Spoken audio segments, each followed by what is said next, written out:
Live. Hell yeah. Live. Live as hell. You know, I'm a little bit worked up today. Oh, yeah?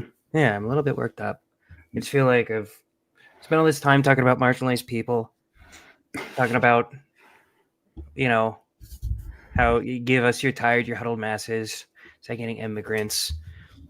And I thought the Trump administration was finally going to do the right thing and let people immigrate. And they're fucking white! They're fucking white! They have families! And they're farmers? What the fuck? They don't even have any face tattoos. Are you kidding me? Whoa. You said it is a bunch of white farmers? And Just we wanted letting them them by in. the millions, not by the tens. Just letting them in. Just Jeez, not even vetting them at all. we don't even have a fucking border anymore. What the hell is this? Well, if And they any of them, speak English. if any of them have tattoos, they should get rid of them right now. You see those dumbasses waving American flags when they came in? Like, oh, we're so grateful. No. Bitch. Last thing we want in America. Last thing we want around here. We don't need any of those. What do you call them? Those nationalists? They're like Nazis. They're all pro-America. Letting those pro-American Nazis.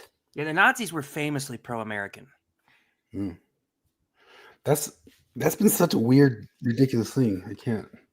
I kind of can't believe that they're dying on that hill. Like the different things that people are saying. I know a bunch of people pulled up doing the nut picking and pulling up extremely crazy people on TikTok saying stuff about it. Like, how dare they come here? They better watch their back. Like I saw some TikTok lady seriously saying that. Saying what? There was some TikTok lady saying that these South Africans better watch their backs. Oh yeah, I saw her. And she's like, she kept doing that. She's like, y'all better know.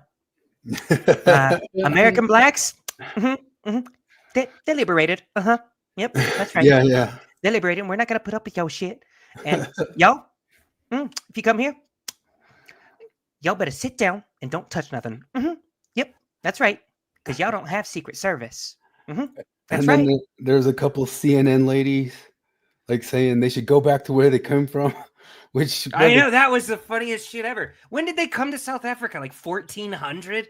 Yeah, when nobody was there, or whoever was there is not there now, and then the blacks who came later were the actual migrants later.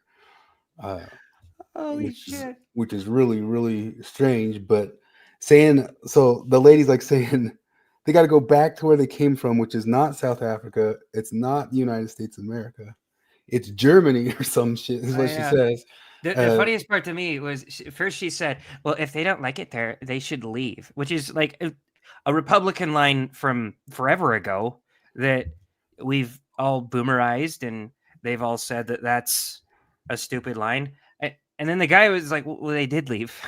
What are you talking about? They left, and you're mad at them for leaving. So, well, I mean, not to America, but back where they came from. I was like, "Oh, lady, you want to do this? Because they've probably been there longer than you've been here. Do you want to go back where you came from?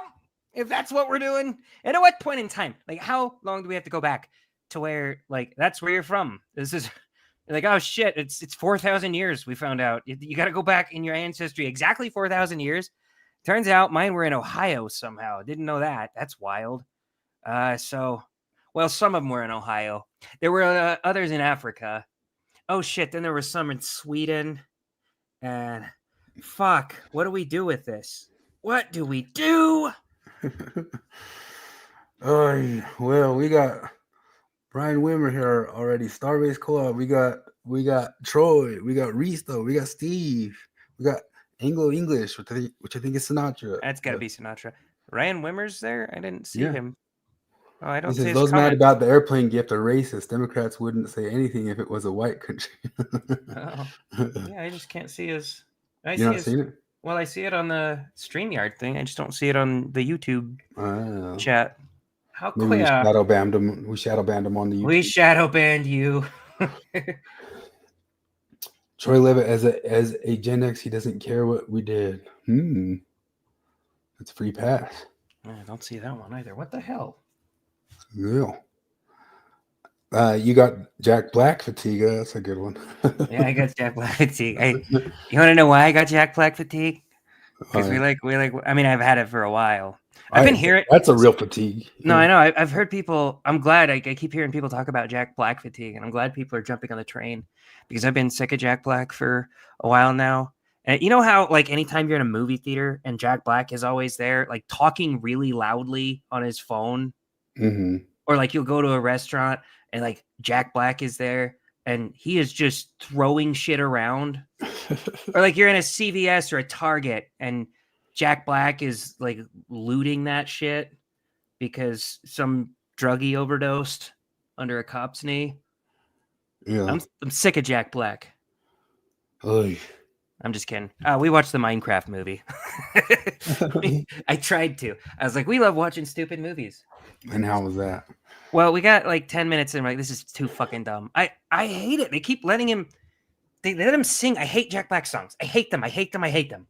I never watched Pick of Destiny, so I don't know. Maybe that's Wait. I liked the Bowser song. I thought that was all right. I fucking hated the Bowser song. You hated the Bowser song? I hate because it takes me out of the movie. I'm like, this is just Jack Black. Yeah. Like he does a pretty good job as Bowser, and all of a sudden he's like, peaches, peaches, peaches, peaches, peaches. And I'm like, I hate you. I hate you. I hate you. That's not like you became Jack Black. You stopped being Bowser. And then on this one, he sings about chickens. You make the chicken with the lava chicken, yeah. That's not funny. Who told you that was funny? I mean, I get it. Millions of people told you that was funny. So I understand why you're still doing that, but I hate you. Did you like Tenacious D? I never watched it. No, all my friends the movie, but I was thinking of the CD. I think the only song I was ever familiar with was the Greatest Song Ever Tribute, and I remember liking that one. But he's been so tainted now. Like I'm so tired of him that I feel like even the stuff that I would have liked before, I probably hate now if I watched it. I remember the Kill Boss Sausage. I think I could play the "You Don't Have to Bang Her Hard" right now on the guitar, but not the whole thing. I don't remember all the lyrics, but I thought that stuff was kind of funny and all that. When he came out in School of Rock, I was like, oh, he's an up and comer. I have that weird thing in the Gen X brain. There's this guy on TikTok who almost everything he does is to upset Gen Xers with age. So he says, like, you know, the movie Stand By Me, when the guy was thinking about his past time, if that was you right now, that would be 2009. Have a nice night, like type stuff to mess you up. But one of the things in my Gen X brain that always happens is I'll always do stuff like that. Coolio had a pretty good first album. I wonder when the second one's coming out. It's like 30 years later, and I'm like, he should have a pretty good he's dead already. You know, he should have a pretty good sophomore album sometime soon here. And I wonder when Patrice O'Neal's next stand-up special is coming out. Yeah, but my brain will do that all the time, and my brain is still kind of like that up and coming Jack Black should do pretty good in the future. He did good in School of Rock. A couple things since then, but you know, he's still on he's like way past his prime and past his welcome. Yeah, English says you hate Danny Elfman. Wow. Danny Elfman? Disney movies. Wasn't it mostly Tim Burton movies? Did he do a bunch of and The Simpsons and Oingo Boingo? I generally I'm okay with Danny Elfman. He's got a style. Like you hear it and you know it's him. But Reese says it's Quaku week. Can we get Quaku back on the stream, please? So my name was popping up on the Twitters. I kept getting a bunch of dings because he was fighting with Leyland, who I had on here. And I've had to vouch for Leyland a few times because going all the way back to when I had Leyland and Quaco on, it actually stems into the James Lindsay stuff we might be talking about today. But I was getting really interested in people who were kind of going crazy with the Gnosticism. Mm-hmm. And those were two Mormons who were putting Gnosticism into stuff. And I didn't really necessarily understand that they had a bit of a battle going on of who was the true Mormon Gnostic. And there was a complaint that Leyland was saying that Quaku was ripping most of his stuff from him. He was getting most of his ideas and then trying to smear him, calling him Desnats. And then people wouldn't look at him and they'd look at Quaku's Gnosticism, DP, like, was it risen master or rising master, some sort of word like that, ascended master type stuff, and viewing himself like that. Speaking of speaking of the Gnosticisms, old Kwaku's got his there's not a Gnosticism he doesn't turn down. Look at this that he just posted right now. Transgender women are women. Transgender men are men. Do you think Cardin will ever pay attention to that one? I don't. Kwaku is. I don't understand. Oh, it doesn't exist. It's gone. Okay. Oh, I don't understand how he's trying to walk this line. You know, like the Lefty on Twitter. Yeah. He's like over there with the Midnight Mormons. Yeah, well, he's over there defending Rod Meldrum on Ward. On Ward Radio, and then he's on Twitter calling didn't he call pretty much any conservative a fascist? Yeah, I have that. Yeah, and I'm like, wait a minute, you have a Cara Burrell style take on conservatism. So how do you defend Rod Meldrum? You should have a mental breakdown the same way that she did, just when you just talking to him. Okay, I need to go. Here's this thing he said: I disavow anything Republican or conservative I ever said. Mark my words, your grandchildren will associate the word Republican with the same venom as we associate Confederate. But the people you defended, I forget, they call them the Heartlanders, the Homelanders. I guess the Heartlanders, yeah. But you were just this week there defending the Heartlanders, who people already kind of view as Confederates in their own little ways. Sinatra said, Cara is a woman, okay? I was going to comment on that when it's gone. I was going to say assertions are assertions, but his assertion there is it's, right out of some sort of Aristotle logic thing. It's like not A is your assertion. Your assertion is not A is A, not A is A. You're like, okay. And that always gets back to the circular thing, which it's getting kind of trite now to say the Matt Walsh thing, but it is true. It's like, well, then what is that? A trans woman is a woman. Then what is that? What is a woman? And it just always kind of breaks down into, you guys are making stereotypes of women, not a woman a woman.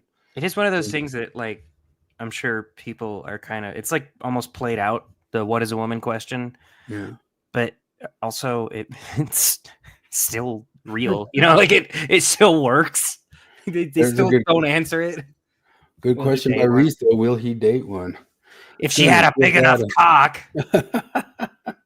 Gonna give that one a great big giant no, but I thought James Lindsay back in the day made a good case that transgenderism stuff was a form of Hermeticism or Gnosticism. Back when James was making more concise cases, but I get disgustingly vivid pictures in my mind. You know that?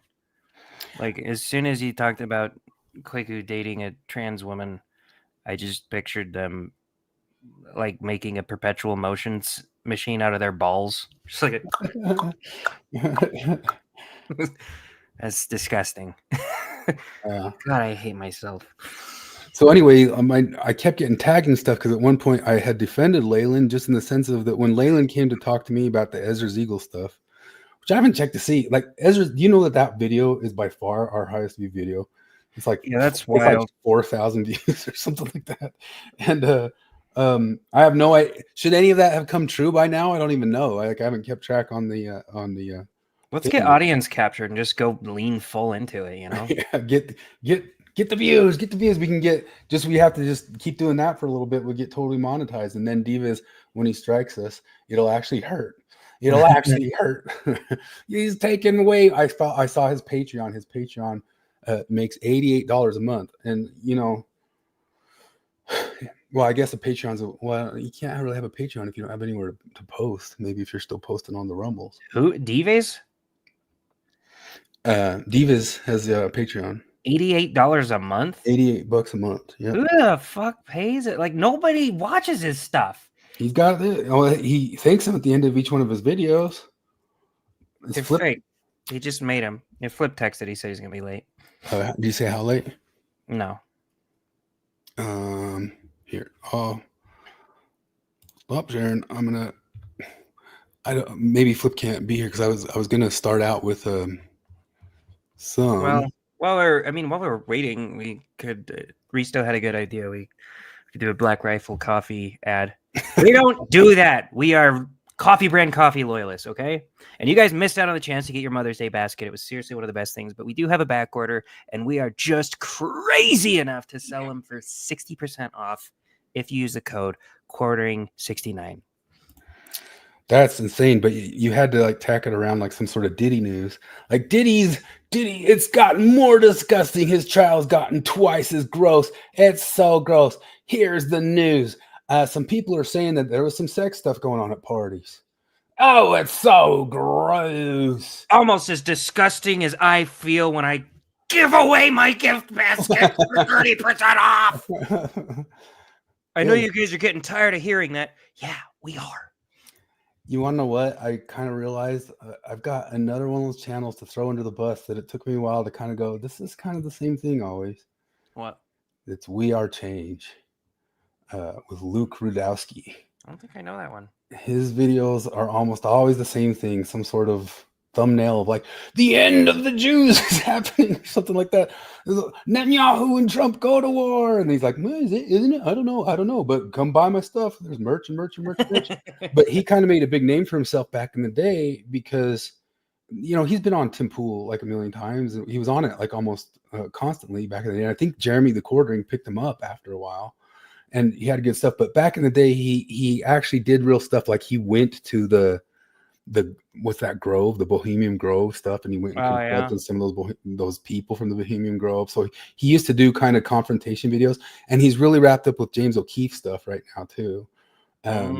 But his videos are all the same. It's just, I mean, look, I could pull up his channel and you see him, but they're all 10 minutes. He doesn't say anything worth hearing, and there's hardly any news to them.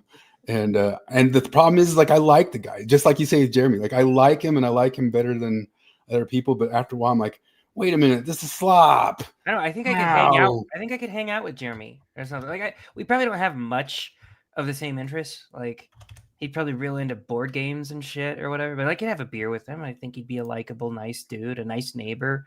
My God, I don't want to hear him talk about politics. Because he is a midwit if I ever. He's almost a midwit. God. Well, he's chimed in quite a bit on the woke stuff, on the woke right stuff, but he's kind of like somebody who just absolutely has no idea really what he got no fucking clue what he's talking about. But I guess there was some goofy post that James Lindsay made today condemning Arby's being woke right. Like, what the heck? Was he joking? I don't know. I never know. Like, with his Twitter is such a different persona than when he does like a YouTube thing. And for a while it was totally trolly, and lately it does kind of seem like he's intentionally seeming like he's flying off the handle or something like that. But this is Luke. You haven't seen this dude? No. Look at the name of this. It's combusting. The Epstein Island truth bomb is about to detonate. Trump just pulled off the unthinkable. New Epstein videos coming out implicating this big player. And then it's like the whole middle portion of it's a commercial. And guess what you learned from each one of them? Nothing. Zero. If this pops up in my algorithm, I'm gonna be fucking mad. Sorry. How does he doesn't get enough views to afford that nice of a studio? Is this a fucking industry plant or whatever? No, he had like a real growing thing, and he did good stuff, and he gets good interviews and stuff like that. But his like little 10-minuters are just Jeremy Slop posting, you know. But what you gonna do? So I guess maybe we could start out with the Mormon News Roundup. Giga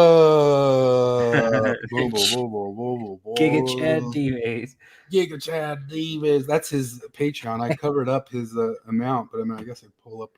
In our eternal quest to get a third copyright strike from that bitch. Yeah. I don't know. See if I find his Patreon here. Now I'm off searching for something else. Mormon, it's $88 and like 61 cents, I think, is what it is. And I give him 15 of it. Oh, I'm such a dope. I keep paying the monies. I'm done paying the monies to those channels, man. I'm done. No more super chatting. Just kidding. I can't help it. I double click the thing and it just happens, man. I don't know why, but I swear to God, everything Steve Eliason says just makes me laugh. Like it. Yeah, Steve. to me- Steve, you made the slideshow this week. I put your Bazooka Bubblegum cartoon in the slideshow. It's kind of like that Norm Macdonald quality where like somebody else could say it and it'd be like, oh yeah, but like Steve says, I'm like, there it is. Can you see it? And I got to scroll into it. Oh, you take this off. 81.68 a month. And that's got to be about as much. I don't know if he makes that much from his YouTube. I mean, I think if he gets like 3,000 views, I don't know exactly how it breaks it down. Colt had a good video that actually breaks down monetization pretty well, so he could like tell you like what people make on stuff. Morgan knows a ton about that. I forgot everything she told me though. Yeah. I think the most she ever made was like 350 in a month one time. Well, I've only made it through like session 2 of Jeremy Hambley's How to Monetize Yourself on Social Media training. What do they call those things? The flash course or something like that.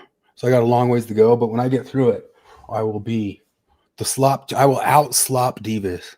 I don't know. I shouldn't have we are coming for you, Bill Reel. We will be the biggest ex-Mormon channel on the internet.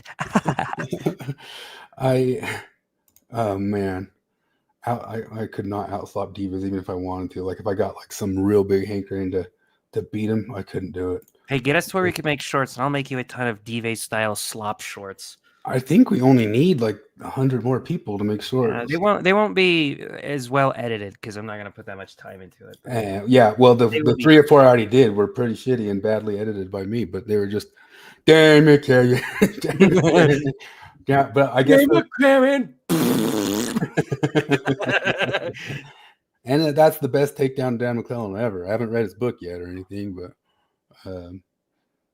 what you know, I was gonna pull up the Starbase Collab said learning to cook and being poor made me quit fast food. Dude, oh man, I probably ate the most fast food when I was when I was poor. Where did I put it? I was gonna did I guess I clicked out of the slideshow. I gotta find the slideshow. Nope, there it is. To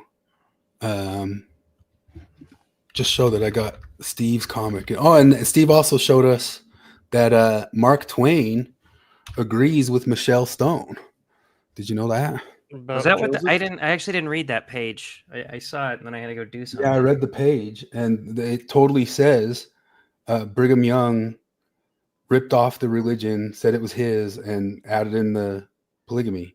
That's what Mark Twain claimed it. Am I lying, Steve? That's about what he says, right? Oh, that's wild. This is the Bazooka Joe comic. Yeah, lessons in virtue with Bazooka Joe. You're getting all the color in and everything going on now. I love the style. The way he animates things. I just love it. Like that kid, his mouth is swallowed up in the giant turtleneck. I just fucking love it.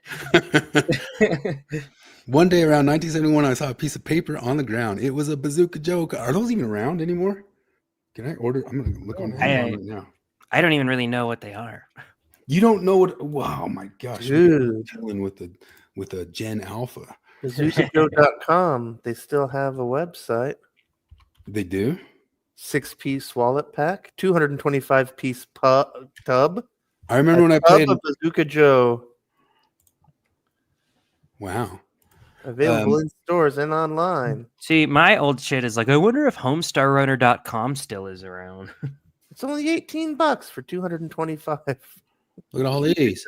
Yeah, man. You used to be able to just buy these for like you're a little kid with a quarter. No, I remember those. I don't know what. But there was jokes on the inside of them. Yeah, there's always a joke on the inside. Actually, what else had jokes? Did Starburst have? No, they just had Laffy Taffy. Laffy Taffy. Oh, go. Can you still get candy cigarettes?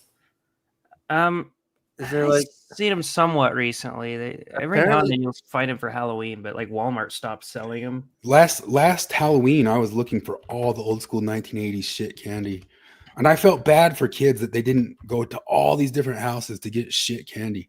Like it was complete slop candy. Everything we had back then was complete slop, but we still went to every single house just to get one black and orange Laffy Taffy or I don't know what. And here and there you'd get like a Snickers or something like that, and those would be like the little gems in Yeah. the. But now they just go to a parking lot and they get king size Milky Ways. Oh And yeah. chocolate cigars. There's still chocolate There's cigars. candy cigarettes. Yeah, no, I guess you can still get them. Candy cigarettes legal in Argentina, banned in Armenia, banned in Australia. You Oh can my order them God. to anywhere but Utah. You know, that's what I found out is I can't ever order any cigar stuff online in one place, and that's Utah. Yeah, I Candy remember cannot I be remember legal. finding out like years ago. I was like, I wonder how hard it would be to grow shrooms. And like I looked it up online, and it was like you can actually like grow them for technically you're not supposed to eat them, but you can grow them for um Yeah. studying purposes. Like, And the spores can be shipped anywhere in the US except for the state of Georgia and the state of Idaho. yeah, that's what I heard. Like, the spores are legal, but if you fruit them into mushrooms, you've committed a felony. Yeah. There's actually a thing going on in Utah right now where there's a Mormon mushroom religion in Provo, and they arrested the guy, and he's claiming religious freedom. And Provo police are like, yeah, no, you're just a drug dealer. Yeah, and that's my religion. Here's an old Bazooka Joe ad, says Steve. When you sell only 60 boxes of 480 count Bazooka Joe, you'll be able to get that set of monogrammed glassware too.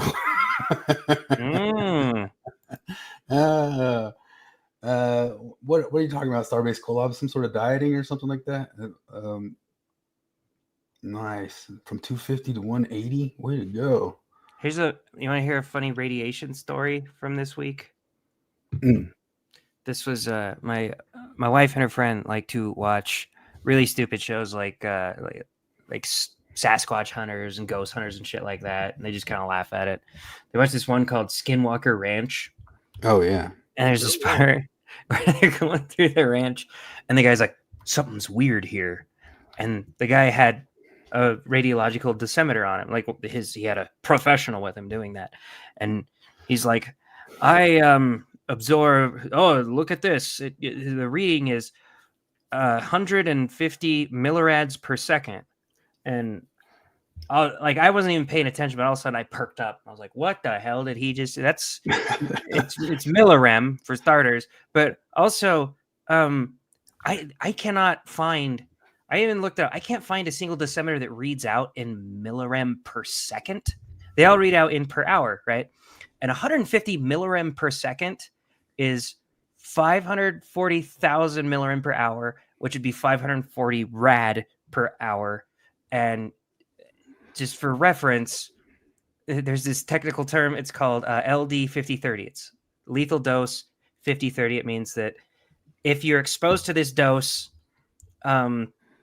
if you receive an acute dose of this level and it's 400 rads, 50% of the people will die within 30 days without medical attention. So that's 400 rads. This is 540 rads per hour that he's experiencing. But they didn't stand in it for a full hour, so it's not like they would die. But like if I'm the guy looking at that dosimeter, I'm gonna get the fuck out of there. I'm gonna leave now. Get the hell out of here. And they're just like standing around. Like, oh, look at that reading. It looks like we should probably leave. I guess if we stay here for an hour, we're dead. I'm like, you guys are so full of shit. I went all autistic on that. People are talking about microdosing and Zen. Zen is way more addictive than pipe or cigar smoking, I've found. I have done some Zens when I play the guitar, and I found all it did was make my hand twitchy. Thanks, Zen. It gives you a buzz. It's kind of nice. It's a buzz you can have while you're at work, but it lasts for like 45 seconds. And then you just feel gross, and your heart starts beating really fast. When you're playing a gig, it's not fun to suddenly have a twitchy hand. Yeah. But then I played Johnny Be Good, and the crowd freaked out, and I said, "Don't worry, your kids will get it." D-Bays! More D-Bays? Of course I do. I mean, I have to do the Mormon News Roundup. I think I'm going to make this a segment. Here it comes. Are you ready for the Mormon News Roundup? Michelle Stone, Make silence. sure to comment on this often because we don't want a copyright strike. Davis is twat. Thank you. Giant twat. Okay, thank you. Welcome back to the Mormon News Roundup. I am your humble host, D-Base, that talent on loan from Golub. It's about time. That's what I want to know. Pope Francis died. Meet my mother-in-law? No, I'm just... Anyway, irrational optimism. It's funny out there. Naked man, high on meth, Chris, you breaks monster. into- You did Oh, you the guys fake gotta laugh talk. supercut? What? No, it's the show. Like it's the most important part of it. We're doing the roundup of the roundup, man. We want to lift his most important material and profit off of it. That's what we're here for. Mormon church. Michelle Stone. What do they have to hide? Is it ethical? Oh, that is hilarious. That's creepy. Like there's some kind of a value in an emotional testimony. Lies for profit. Is this repentance? Just filed copyright strikes. That will bring them to their knees in short order. I don't understand copyright striking. Is polygamy denial a harmless crime? Holy Christ. You're going to be celebrated. Folks, it's another episode. We're wrapping it up here on the Mormon News Roundup. Always think celestial, and remember, no unhallowed hand can stop the Mormon News Roundup from... I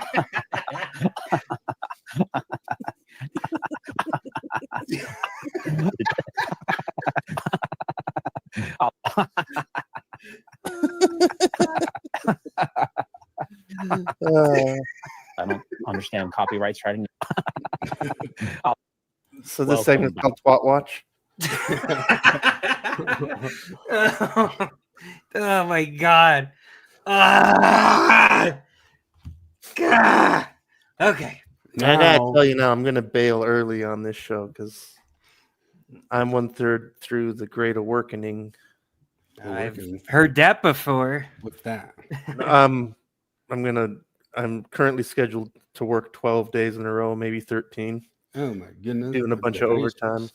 I'm doing crazy overtime so that I've got a nice packet of money in June when I take a week off. Well, do you I want to don't have go a to Booze booze. Corner? I thought about today going to buy a fancy wine, and then I just didn't. That's pretty boozy. That is Cornered. booze. You're cornered by the booze. That's what an alcoholic would say. There's I bought the Sierra Nevada non-alcoholic sampler pack, and they've got a hazy IPA that tastes exactly like marijuana smells. Like it's kind of creepy. Like they just made marijuana beer. It really seems like it. Ugh. It's I legitimately felt gacky there, like thinking of. yeah, no, like because I mean, like I don't know, like I've got a whole thing about I'm just so bored to death of IPAs. Both the real ones, like the non-alcoholic ones, aren't so bad just because they don't give you a headache like IPAs do. But like the microbrew world is just utterly dominated by IPAs and high-power beer generally, but especially IPAs. And like, it just kind of bugs me because like they're easy, like they're like the double chocolate fudge with extra frosting of beer, where like, making a really nicely balanced 3% mild English ale is like a real trick that takes a lot of brewing skill to get exactly right. Kind of like to make a perfect macaroon, like you have to be really good baker to do that. But any asshole can mix up a double chocolate fudge macadamia nut mega brownie and put a bunch of frosting on it.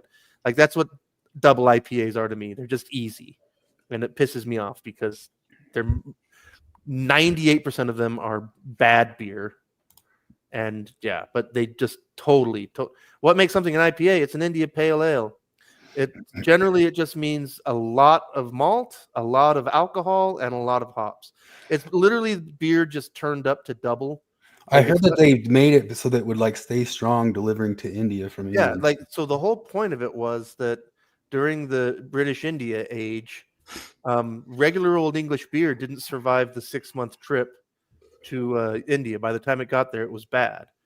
And brewers discovered that if they brewed an extra super duper strong beer with lots and lots of hops, because alcohol is one preservative, and then hops actually also have some preservative, like antiseptic qualities. And so they discovered if they just made a very, very strong, very, very hoppy beer, it survived the trip to India. And the idea was that you were supposed to dilute it with water. It was like they basically made beer concentrate. But of course, the English being drunks were like, oh, we'll just drink it like it is. And like they had all but disappeared in America, like in the 60s and 70s and stuff, when Anheuser-Busch convinced America that beer should taste as little like anything as possible. And like Sierra Nevada, actually, like back in the early mid 80s, they were like one of the first companies to bring back microbrewing, and they got famous by making very strong, very hoppy beers with like heirloom hops that grew in California. And so like that's what blew up the microbrew market in America. And the other thing with hops also is that like 30 years ago, there was like 4 basic kinds of hops. Like if you made English ale, it was Fuggle. If it was German style lagers, it was Saaz hops. And like there was just basic hop styles. Now there are dozens and dozens and dozens from each region. Like New Zealand is famous for making hops that actually taste fruity. And like Oregon and Washington hops.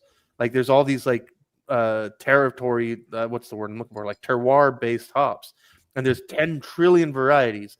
And some of them are really neat. Like there are some brewers that are making some really interesting beer. Like there's a lot of these what they call juicy hops. One beer, my favorite beer in the world is a Yorkshire Nut Brown Ale. That's my all-time favorite thing ever. Basically Northern English ales generally, but a Yorkshire Nut Brown Ale, that's my favorite. But yeah, like some of these, like there's some of these juicy hop beers that like taste like fruity fruit, but it's all from the hops. The other thing is hops are literally a cousin of marijuana, and they have a skunkiness to them that is some of it is very reminiscent. And like one of the styles of IPA, that's this thing I was talking about today, the Sierra Nevada beer that tastes like marijuana. It's a hazy IPA, which is basically where they like at the end of brewing, they just throw fresh hops in. So it's like, I don't know how to describe it, like cold brew almost hops. Because traditionally, when you're making beer, there's what you call the hopping schedule. And like the super duper duper typical thing is, so when you're boiling your wort, you boil it for 90 minutes. And the purpose of that is to kill off anything alive in it so that it doesn't go bad when you ferment it. And then, so in the 90 minutes, 30 minutes from the end, you put in your hops, and that's called your bittering hops, because as you boil it, they become less flavorful and create more bittering things. And then 10 minutes from the end are your flavoring hops. And you boil them for less time, and they produce less bitterness, but produce more flavor. And then 5 minutes from the end are what you're called your aromatic hops, where they the more of the volatile oils survive the boil.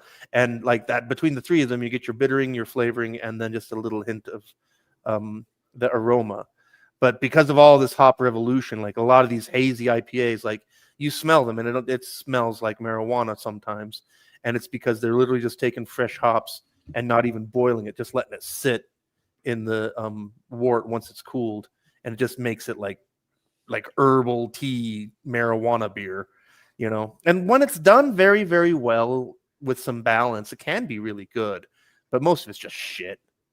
Like it's really just like putting double frosting on a fucking crappy cake, to me anyway. Risto wanted to know if you could only have one beer, what would it be? That was my answer, was the Northern English Nut Brown Ale. Clip answers in essay form. Oh, gotcha.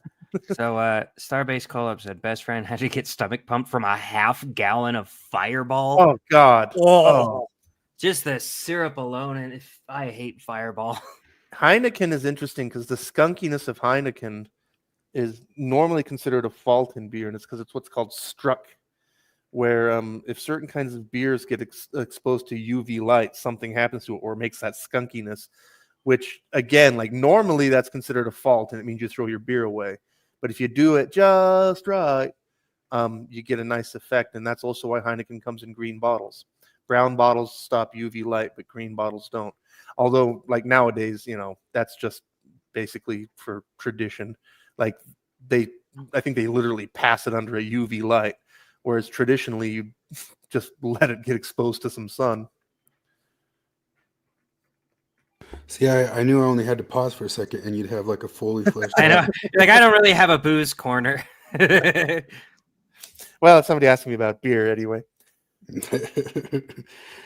Okay. Well, I guess I'm just talking Kwaku more and Jacob Hansen getting into it with Andrew Wilson. We could maybe talk about that stuff first before getting to the woke right stuff. It might interest Flip more than the woke right. Just real quick for Starbase call up, those German alcohol-free beers are good. They tend to be pretty sweet, but they do a great job. I love those. Oh, we didn't read the rest of the Bazooka Joe.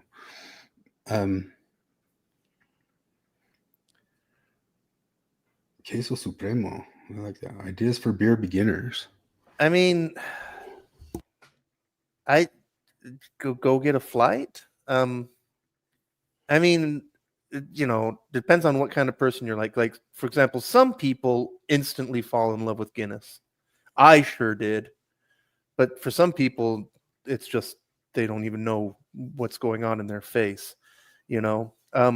I think that Coors Banquet beer for American style beer, I think Coors Banquet beer is great. It's like of the mass-produced American adjunct lagers, it's awesome. Yeah, it's funny that like Anglo English says Guinness gets you really drunk because Guinness has only ever been 4% alcohol by volume, the basic Guinness. It's not a strong beer, but it's just because it's the nitro instead of carbon dioxide, you can drink it so fast that it just gets you going. All right, we'll stop talking about beer. The people clamor for it. They come. No Mormons know about the booze, and we got the one knowledgeable Mormon booze person. Let's see. One day around 1971, I saw a piece of paper on the ground. How do you remember dates like that, Steve? Like, do you guys remember like little times of what year something must have been in your life or something? We've got our friend that remembers the day and what he had for dinner of almost every event in his life. Yeah, that's because he's artistic hero of the week. It was a Bazooka Joe comic strip. Hey, Mart, how do you say hello to a pair of girl shoes? Hi, Hills. He's laughing. Hey, kids, send in 5,000 Bazooka Joe strips and get free walkie-talkies. Wow, free walkie-talkies. Mom and Dad, can I earn enough money doing chores to buy 5,000 pieces of Bazooka Joe gum so I can get free walkie-talkies?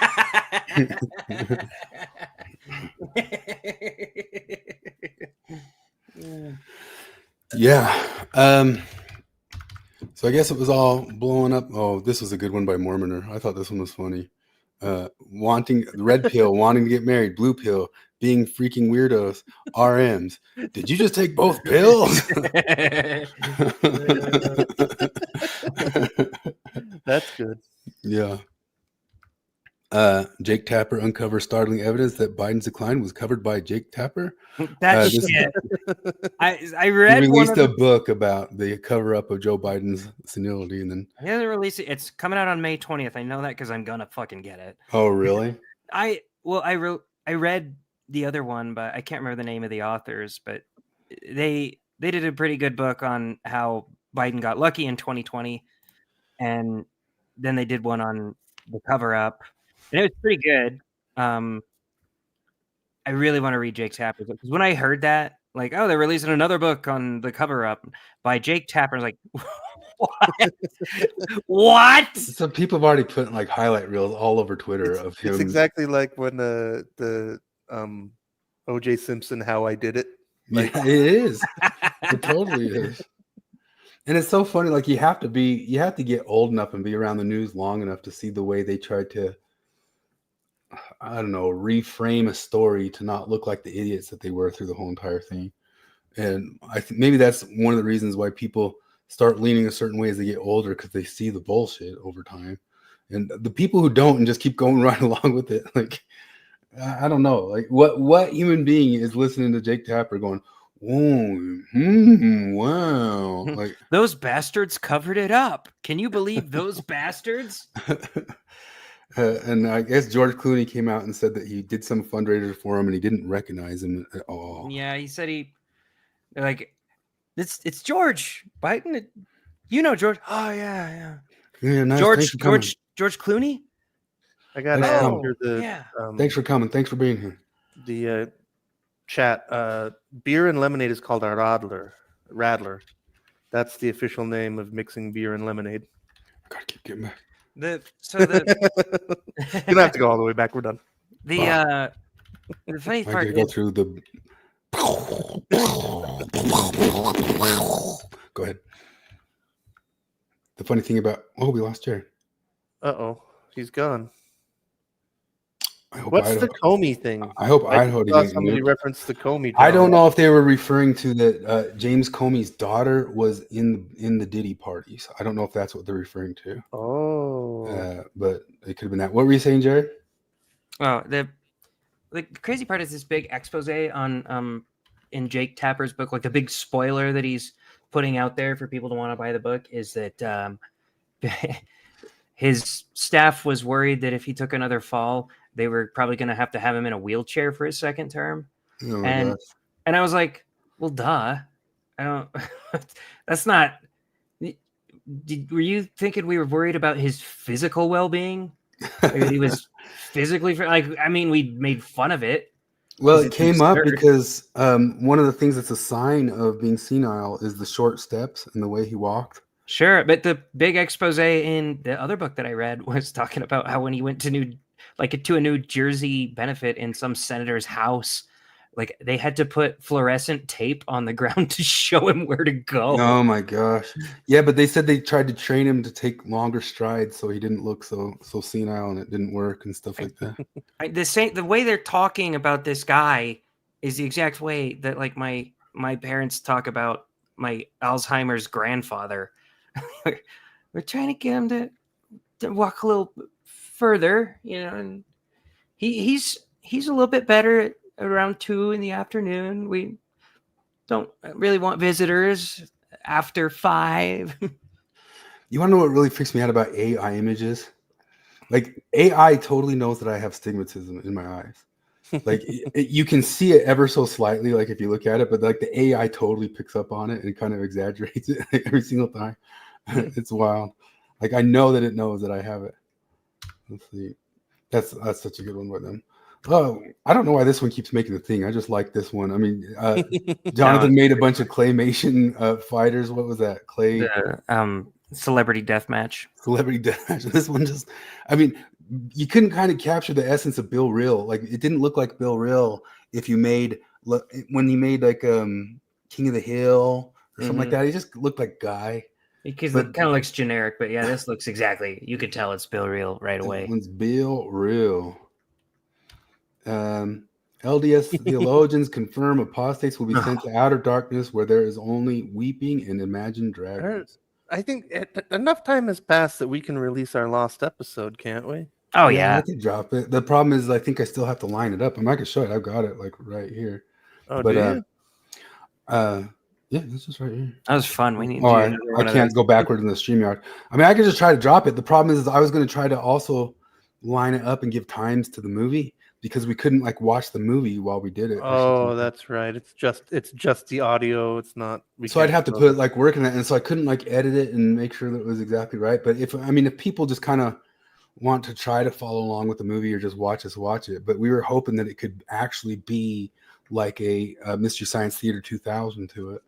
And we tried to start it with start right now on the thing and watch it.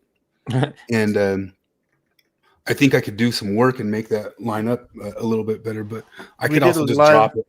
we did a live commentary of this Imagine Dragons guy's movie about being the gay Mormon Jesus. And the thing is, like, we recorded it, and then like the next day, that guy shot up a gay club in Colorado. And we're like, oh, we can't put that out now. It was, but now he's in great. prison. He had a great Garden of Gethsemane moment. He's got his I'll shirt just- off a lot. I'll just drop it this weekend, and people can try to line up with where they are. They can probably maybe tell if they start right when they say start. It'll be pretty close to wherever we're at. But that's funny. Starbase Club said he went to Germany on his mission. He's like, I watch some German news every now and again. I was there in 2013, and there were so many immigrants. There was only one city where Germans were the majority. I got there and looked at my companion and said, wow, there are Germans here. Like when I was in London, it was exactly what people describe it as. Like we got to the hotel. The hotel was entirely run by South Asian people. I walked across the street and got a bottle of wine. It was South Asian people. We went and got dinner. It was run by South Asian people. And then I needed to find some hydrocortisone cream. So I walked about 1.5 miles, and all I saw were South Asian people. I walked past a couple of mosques. I got to the pharmacy. It was run by South Asian people. And on the way back, I picked up some fish and chips from a shop run by South Asian people. Literally, me and my son, who were born in America, were the most English things in that entire section of West London that we were staying in. It's so sad. Like that's one of the things, because I mean, one of the woke right things is the battle between Sargon and James Lindsay, and it's a little hard for us to also get like on Sargon's side, because Sargon's advocating for this English, I don't know, royalty or some sort of thing like that, and we don't want that either, or something like that. But you kind of get like, but you're an English guy. It's okay for you to advocate for the thing that you've always been, I guess. You know what I mean? Yeah. Just don't push it on us. But I get you fighting for the thing that you guys used to have or something like that. Yeah. Like, I mean, that's things like there's not a bigger fan of immigration and multiculturalism than me, you know, because like I am a multinational, multilingual, polyethnic child of an immigrant, currently working on getting European citizenship with the hope to immigrate. Like, I love all the principle of the thing, but like unchecked immigration obviously has a downside. Like the Thomas Sowell thing, you know, there are only trade-offs, you know, like, I mean, one of the great ironies of the left and their attitude toward open immigration is like, you guys pretend to care about housing costs, healthcare costs, exploiting brown people for cheap labor, and brown people being victims of crime, where it's like, okay, well, you make every one of those things worse by allowing all immigrants in, you know, like that's one of the things, like they call the right racist for being concerned about criminal illegal immigrants, and they're like, you know, they play it like, oh, well, did they even hurt you? It's like, no, they don't hurt me. You know who they hurt? The legal immigrants, but primarily the other illegal immigrants that aren't committing crimes. They absolutely 110% exploit the fact that other illegal immigrants are hesitant to go to the police for obvious reasons. So the fucking MS-13s and the Trendiara guys, or just regular fucking dickheads, their primary victims of their crimes are other illegal immigrants. And that's a direct consequence of open immigration. We brought it up here before, but the Victor Davis Hanson talks about it all the time because he was alive and around and farming in California around it. But that Chicano movement in California, you know, Cesar Chavez, he was anti-immigration, you know, for the labor power of that. Yeah. He did not want them to be able to dump extra labor into the field so that they could have bargaining power for their wages, the ones who are already there. It's so funny, but like at the same time, like when I think about the Euros, I saw James Lindsay. I mean, he's right, but he's saying Sargon pushes a Euro trash opinion, and maybe that's kind of true because we had that person over in one of the Facebook groups say, you guys are in your Trump cult, and I just pulled up a picture of like some goofy thing of crowning the king, and I'm like, is this you guys? Is this you guys? You know, type of deal. And it's like, I don't want any part of your goofy, weird royalty dynasty thing. But when we talk about The Strange Death of Europe, as Douglas Murray put it in his based book. It's sad. It's sad. Like the England, the London that we thought England and London was of the 80s and 90s is gone. John Cleese has said as much, and but Keir Starmer came out this week and said it was a massive debacle. Could you believe that? I couldn't believe it. That's insane. No, apparently, even Gavin Newsom is kind of reversing course. Apparently, just a little bit. Well, it's politically expedient right now to do that. They kind of realized during the whole that's why Kamala Harris didn't talk much about it. She didn't talk much about that, and she didn't talk anything about the trans issue because they realized what a losing issue it was. They've lost their own base for the most part, and the crazy part is that NPR is still holding on to it. They're trying to defend in court that they're not biased, and they're holding on to immigration bullshit that even most lefties don't hold on to. This is the image on the screen is because I had to post this because I have watched South Park 25,000 times, and this is the third episode, and for the first time ever, I caught that this is what I wouldn't have spoken Spanish yet when I first saw that when I was a kid. I wouldn't have gotten it. I saw South Park before I went on a mission. Is that my dick is ugly and brown? Yeah.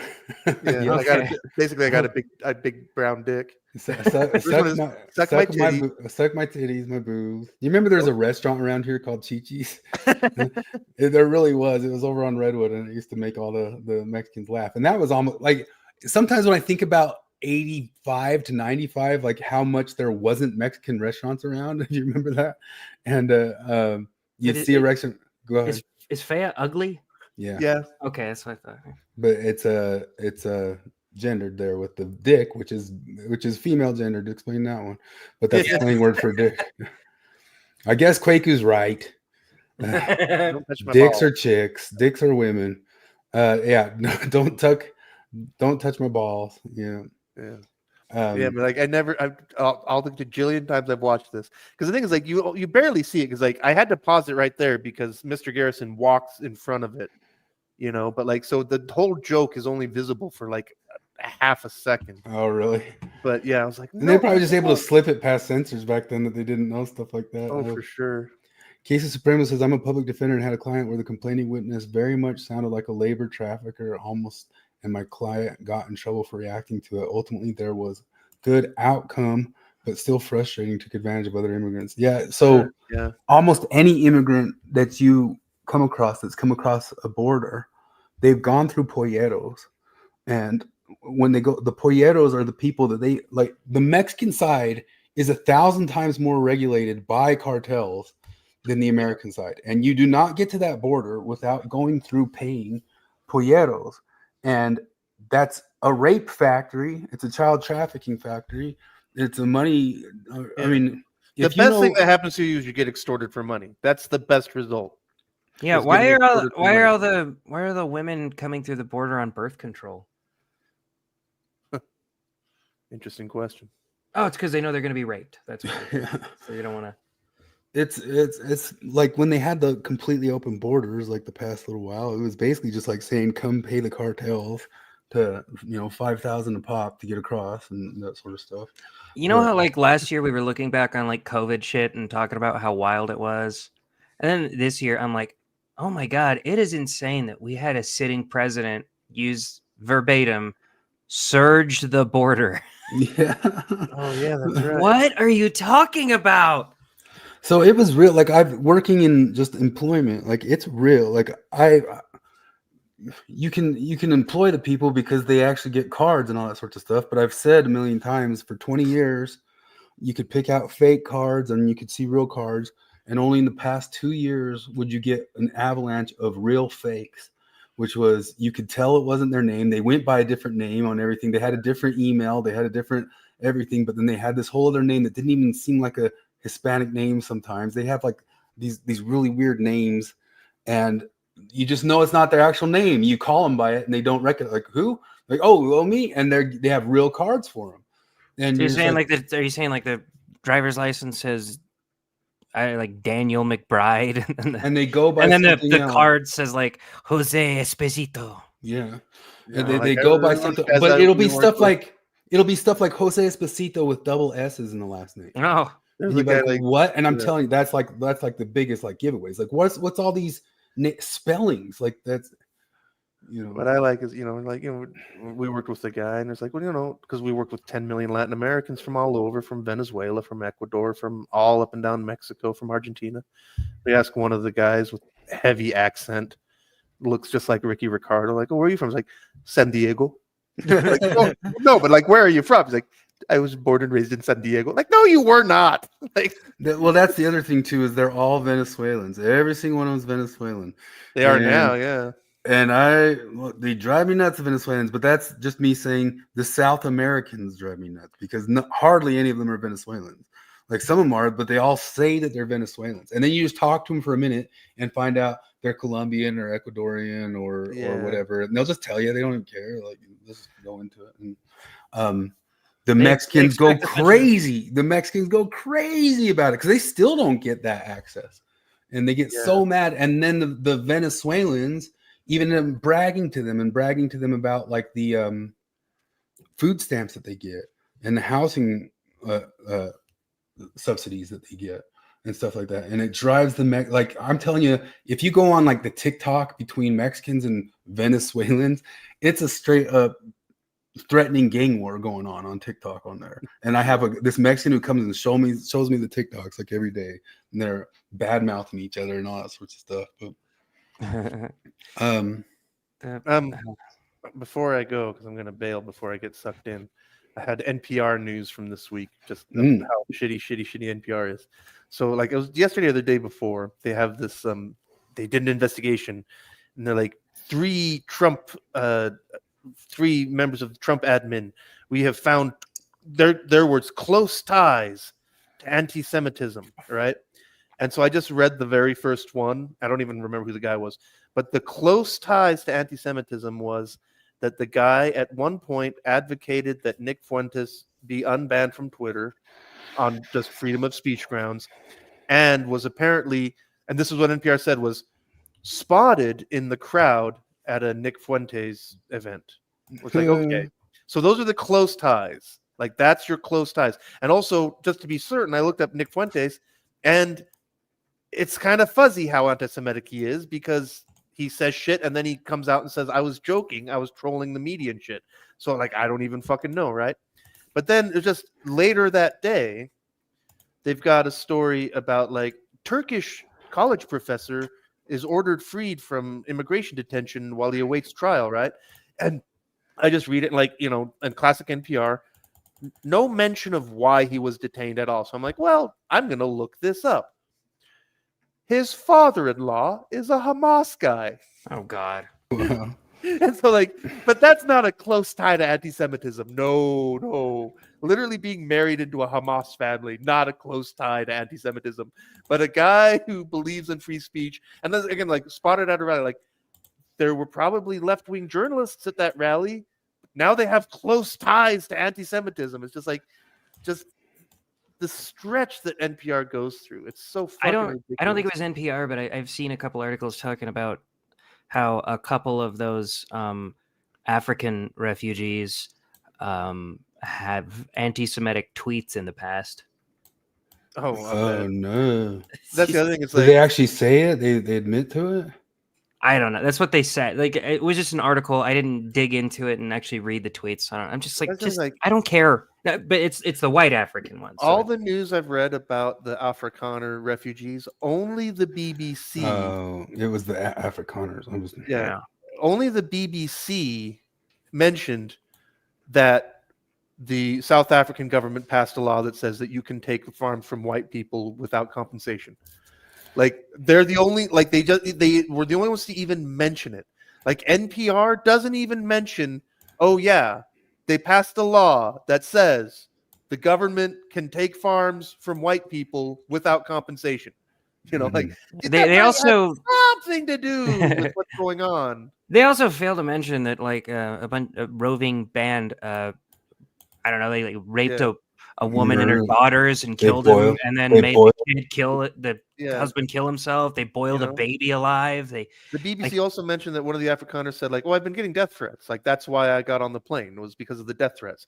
NPR doesn't mention any death threats. Not even to do like they claim, like, not even to mention. That's the thing that drives me nuts. I mean, I already mentioned it, but the whole thing about everything, all of the shit with the immigrants that are being detained by Trump, like every single time, like, because if you read NPR, it's the story they're telling is that, well, they were brown, so they got swept up by anti-immigration raids. So then I just were Google their name, illegal. and then I find out, like, okay, there are at least allegations, and whether they're true or not, NPR does not even mention the allegations. It doesn't come up in their reporting at all.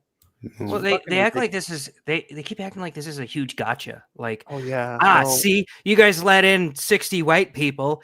You said you weren't okay with immigration, but you are when it's white people. But do you you don't think that? Do you can't honestly think that all people right of Bernie Sanders like are just totally against literally all immigration. I had a fight with my brother, and he said, because he's like, well, Donald Trump is a racist. I'm like, what's your evidence that he's racist? And he brought up, not by name, because I don't even think he knew his name, he brought up Kilmar Abrego. Oh God. He's like, he was illegally, the Supreme Court ruled that he shouldn't have been deported, which is like, okay, that's true. And the Trump administration copped to that. Like, yep, that was a mistake. But to pretend like, first off, to make the link between that and racism is such an unbelievable leak in logic.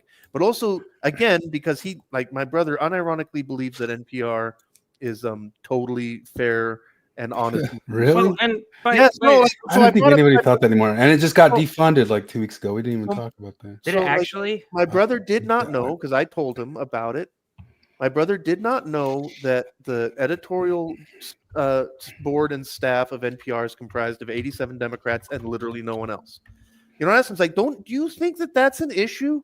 That NPR is entirely, the editorial board and staff of NPR is registered Democrats and literally no one else. He's like, well, it shouldn't matter as long as they're doing good journalism. Like, oh, motherfucker. Really? Okay, Like, well, you can show him the tweets of the CEO where she talks about no, like well, that's the other thing is my brother is a librarian. And, I was saying, like, well, they've got an anti-white bias. He's like, what are you talking about? Oh, like, oh hell. Oh, yeah, exactly. No, my brother does the hatchling thing so hard. But in his defense, I showed him Pedagogy of Drag, and he was like, okay, that's weird. And then I showed him the Salt Lake City gay flags, and he was like, yeah, that's dumb. So, like, it's, I don't know, he's a weird cat. Little bits. But Well, the funny part about the Kilmer Abrego stuff is that the reason they said, okay, don't send him back to El Salvador, they gave him like an extension where like, okay, we won't send you back. And it was because he felt worried about rival gang retaliation. Yeah, from a gang that no longer exists. Yeah, the gang's gone. But that's okay. Because of that fascist that's in charge of. This is something that Robert Barnes always brings up, is that it's supposed to be, any sort of asylum is supposed to be because you're getting politically. Yeah, it's the government that is coming after you, which is what's happening to the Afrikaners. A gang coming after you is not your reason that you plead asylum from El Salvador. That's the I don't know. I feel like from Kilmar Abrego, they released body cam footage of him being pulled over in a van that was illegally modified to carry extra people. Yeah, and he's got 9 traffickers. He was beating his wife a couple times. And the van he was in was registered to a guy who's currently in prison in Texas for human trafficking, and he's a fucking MS-13 gangster. And the FBI is interviewing him, and this guy says, "Yes, Kilmar worked for me." Like, and and that's the other thing about the whole thing, like, because like, okay, you guys get that point. That's you win the point that he was technically under the law, under the due process, the whole thing. He was not supposed to have been deported while they worked through that appeal. Like, what should have happened is he should have been remanded to prison. Then the appeal heard, and the judge said, yeah, that's bullshit, off you go, right? But they want to pretend like it was this great injustice, because, like, I was just like on the NPR comments today on that subject, somebody's like, well, why hasn't he been returned yet? Why hasn't he been returned yet? Because El Salvador knows he's a criminal and they want him in prison. That's why he hasn't been returned.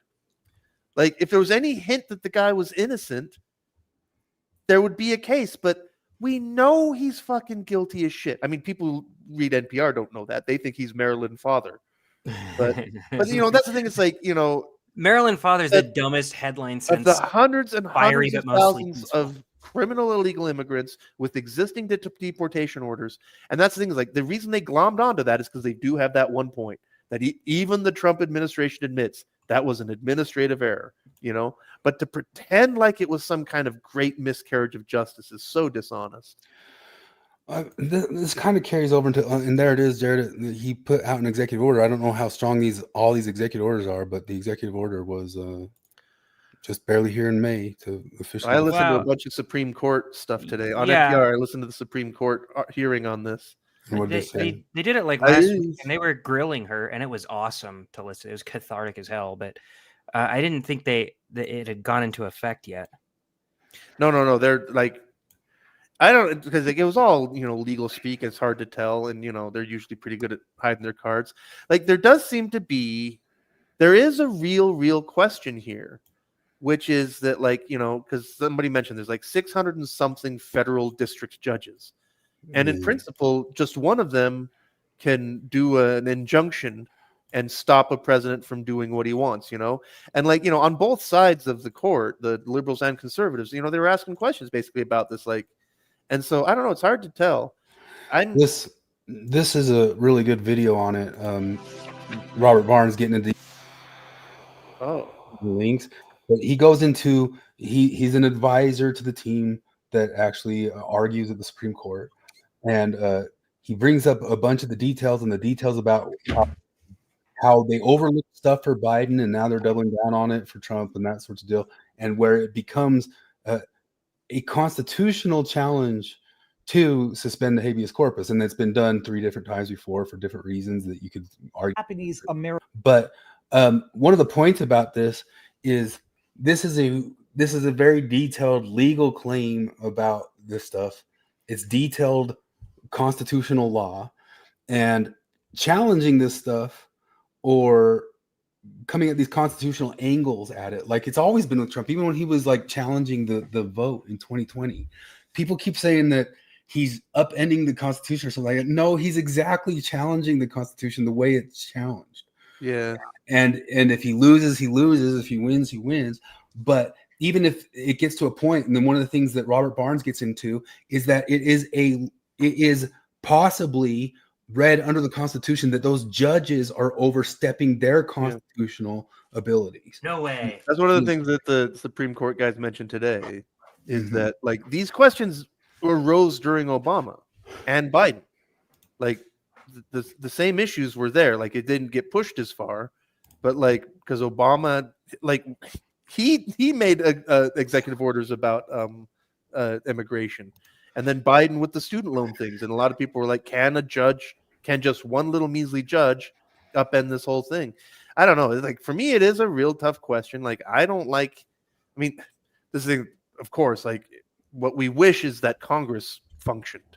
You know, that's the real answer, is for Congress to function. That would You know, be 'cause, like, the whole issue today is like with the birthright citizenship, and you know, this is the thing that drives me nuts about the way the left talks about this, is that because, like, I understand the principle of birthright citizenship, but obviously the founders and the people who put it in, you know, 200 to 127 years ago, I don't think they expected that the entire Democratic Party would flaunt immigration law and make the system so broken as to make it meaningless. Like, the idea being like, yeah, if you're born in America, you're an automatic citizen.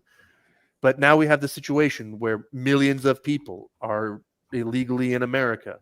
And for decades, we've had the situation where the anchor baby thing, where a woman illegally gets across the border, has a baby. Well, baby's a citizen now. We can't deport mom, even though mom's illegal. So mom is effectively legal now. You know, like, that was obviously never the intent. And so, like, you know, I see 2 solutions that make it right. One is to get rid of birthright abortion, or the other one is to enforce immigration law. Like, and I'd rather just enforce immigration law and keep birthright abortion. But the thing is, to end birthright requires constitutional amendment. That just ain't happening. Wait, birthright abortion? Sorry, birthright abortion. Citizenship. Sorry. Oh, okay. I figured that's what you meant. No, my God, I've been talking about babies so much. Yeah, sorry, my brain's retarded. One of the working things crazy about hours. this, because this kind of leans over into the woke right stuff and how James Lindsay's not being very precise. That so you have these people. I sent you guys the video by that Wade dude or whatever, the Wade show. Yeah. And he goes into kind of quick detail about the people on the right who do talk about abolishing the abortion. They want to Here talk it is. about death. Sometimes Abolishing the abortion. All right. when you're The I'm fact not that I'm getting abolishing I'm Constitution. getting my brains are getting all scrambled, so I'm gonna bail while I can. Before we get into the woke right stuff, I'm gonna make you sit through one. We're gonna have to do one positive thing before we go, which is I found a Maven. gal, and she's probably like a ex-Mormon kind of, who knows, typical gal, but she's doing some pretty good jokey songs. If they want to throw her in the parody ring, although I don't think it's parody, she's making her own original songs about Mormon stuff. And I just wanted to show you a gal doing it. Well, I think, I guess I shouldn't poison the well. You guys should say what you think about it. I'll play it here. It better be a Divas AI production. No, this is real. I'm trying to focus on the sacrament, but the bread tastes a little too good. The bread tastes a little too good. Tastes a little better than the sacrament should. I swear there's a little bit of butter on top, and it's all I can think about. Yeah, it's all I can think about right now. There's a delicacy in my mouth. Holy honey with the sugar and spice. I'm mad if the bread tastes nice. I just want to focus on Jesus Christ, but all I'm thinking is, can I get a bigger slice? I'm trying to focus on the sacrament. Yeah, repent of all of my sins, but I taste a little cinnamon. Is this a bakery that I'm in? The chapel doors seem to say to me, today you're deserving. Won't play the whole thing, but It feels kind of like Flight of the Conchords, where you just get like stuck on the dumbest detail possible and you make the whole song about that. That's pretty good. yeah, I gotta give some props where props are due, because I don't think a lot of like the parody songs in the ex-Mormon world are that great, but she's No. doing okie dokie. Yeah. Oakley dokley. All right. Anyway, I'm retarded, so I'm gonna go. Flip's retiring or retarding? A little bit both. No, like I'm already up to 49 hours this week, and I'm working 2 more days. No, I'm working like 10 more days in a row. Oh Maybe shit! not that many. I don't know. Like I said, my brains are going. I'm working 12 minimum days in a row, maybe 13. Shit, you're making bank. Yeah, that's what I'm doing it for. I need a nice good check so I can have some extra money. What are you doing in Buy a June? bit. My kid's coming for a week. Oh, sweet. Yeah. Gonna do a couple things. Gonna go to Vegas. What week is it? He's the Friday, the second week, basically. What do young British kids think Vegas is? Do they think it's the party? So, that is in the he's movie? never been there. That's thing is like, I asked him, like, well, what do you want to do? Like, let's go someplace. Like, like I was like, I've never been to New York, for example. Let's go to New York. He's like, I want to go to Vegas. I'm like, all right, I'm going to tell you, you're going to find out why one night as Vegas is everything you'll ever need. Yeah. Hmm. You said he doesn't have an English accent, right? No, because like he went there when he was 8. Oh, I think- yeah, he wouldn't. This is the thing that's weird is his half brother that was, born and raised there. He talks like an American, which I can't really explain. Is it You know? just because he's at home? I mean, because that's things like, well, because like his mom talks like that. Things like my mom had a Brazilian accent, but none of her kids talk like that. But I think also it's a little bit different just because they're exposed so much to American stuff. But like, because I've heard his younger half siblings talk and they sound like little Harry Potter kids. But like he's got a brother that's like, I don't know, 14 or 15. And he basically sounds American, but with British vocabulary. It's kind of weird. Hmm. Yeah, I don't know. I don't understand it. How queer. Chris is gone. Yeah, I don't know how it works. I like my sister-in-law has. It's weird. So my sister-in-law is from Haiti, and her younger sister and her two younger brothers were adopted to Idaho. So they were all at different ages. She was 11, sister was 8, brothers were like 4 and 3. So my sister-in-law, Decilia, she has the thickest accent. She kind of still has it. She was old enough. Yeah. You can still tell. Her younger sister, it's there, but it's not much. And then their brother, like full on Ebonics.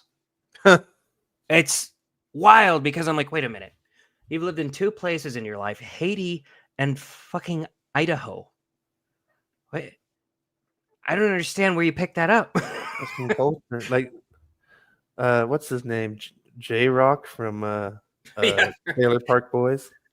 No, But my ex-girlfriend was Polish, and she came to America when she was 8. You know, didn't speak a single lick of English until she came to America. In fact, she showed me home videos of her, like, you know, in the first couple of months of being in America, and it was, you know, just her as a little Polish girl, and she was talking to the camera, just jabbering in Polish, and it was right around Thanksgiving, and she'd just be like, you know, but it's just the Turkey Day, and like that was her first English word she learned was Turkey Day, Turkey Day, but like nowadays, like she sounds American, and the only thing that, like, if you know that she wasn't born here, the only thing that gives it away is that she enunciates all of her consonants in a way that regular Americans don't. like she'll enunciate the T at the end of a word that most Americans wouldn't like. Yeah, like she'll not probably say- hardcore, but like Will yeah. she say mountain?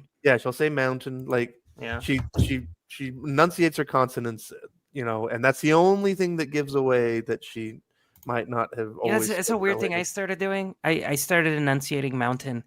Mountain. Yeah, I to grew do up saying Why? mountain.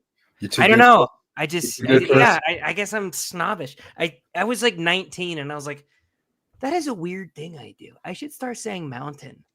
And maybe I should stop doing it because people look at me weird when I do it. It's one of if you pronounce it's like if you pronounce orangutan or Neanderthal correctly, people are like, you're fucking weird, fat. It was my quit doing German it." teacher in junior high who started freaking out on all of us having accents that made me start thinking about it a little bit, but she'd go crazy. What's mountain? Mountain.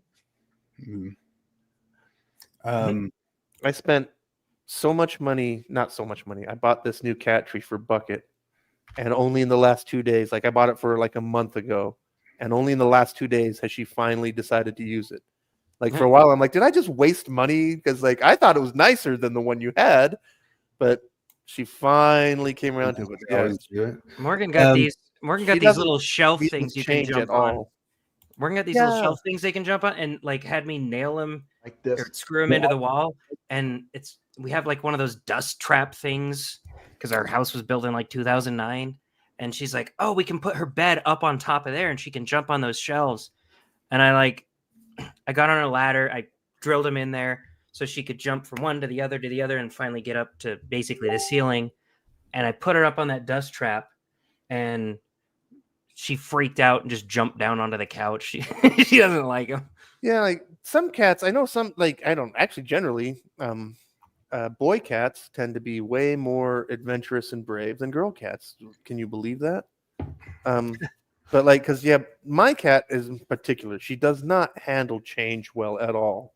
You know, like I remember I had some cats growing up that like if they were sitting on the couch and you wanted the seat, you could literally just go like scoop them and like just transfer them to another place, and they just be like, "That's fine. I'm in a new place now. I don't give a shit." But like, you know, if I try to do that to Bucket, like, you know, she just immediately goes somewhere else. Like she won't let you put her somewhere. Oh, She has dude, to go there on her own. Our cat, I'm not much of a pet person, but man, when this cat dies, I'm gonna be sad as hell. She's the best cat I've ever had in my life. We found her at an Airbnb. Like she's just roaming because it was close to Bear Lake, and it's like out in the country. There's like these farmlands and shit like that. It was like our 10-year anniversary, and there's this little runt kitten. Like she was tiny, and she's just running around. My kid chased her around all night and loved her, and she killed a couple mice in front of him, and he thought it was hilarious. And Morgan was like, "Can we take her home?" It didn't look like anybody owned her. It looked like she just kind of wandered around. Come around. So we took her home, and she's just the nicest cat in the damn world. Like she deals with my kids so well. They pester her. They love the shit out of her. They're always Those are the picking good her up. ones. The runty hybrid cats are the good ones. Oh, she's fucking Like, awesome, and we you had- can do anything. We had one purebred cat that my mom was a piano teacher, and she taught the daughter of cat breeders. And instead of money, we got a purebred Abyssinian cat, which in fact, my dad bought like a little like Egyptian cat statue, and we put it on the piano. And when our real cat sat next to the statue, it was like twins. Like she looked exactly like the ancient Egyptian cat statues, but she was sickly and totally neurotic. And I think it's because she was an inbred, purebred cat, basically. You know, like, I mean, she was relatively normal until she got knocked up and had babies. But after that, she was completely just strange. And then she died of, she ended up like getting all the diseases. She had feline leukemia and I think maybe even feline AIDS. Like, you know, whereas, what? You have feline AIDS? I'm just kidding. Yeah, feline AIDS. All right, I'm getting sucked in. I gotta go. Okay. I had more stuff that could suck you in more, but just a couple minutes. Well, Hey, this one's just this one's just a language one. You know. Well, I wanted his opinion on Jacob Hansen maybe debating Andrew Wilson. But we'll watch. Here's a language one. We need to grow up. This is the poster for the Keanu Reeves film Speed as it appeared in Sweden, where the movie is simply called Fart. Because in Swedish, that means speed. And there was a time in my life when I would have thought this was very, very funny, along with the fact that speed limit signs in that region say fart control. But then I matured because I realized I should not still be laughing at the same things I was laughing at when I was 5 years old. When I was a teenager, I would have thought it was very, very funny that their word for final or end is SLUT. And I bring this up because there's a new Pixar movie coming out. Oh, and whenever that happens, it goes viral again that at the end of the English language version of the film Finding Dory, you get this. But in the Swedish version, at the end of this heartwarming adventure, you get this. And we're not going to laugh at this because we're better than that.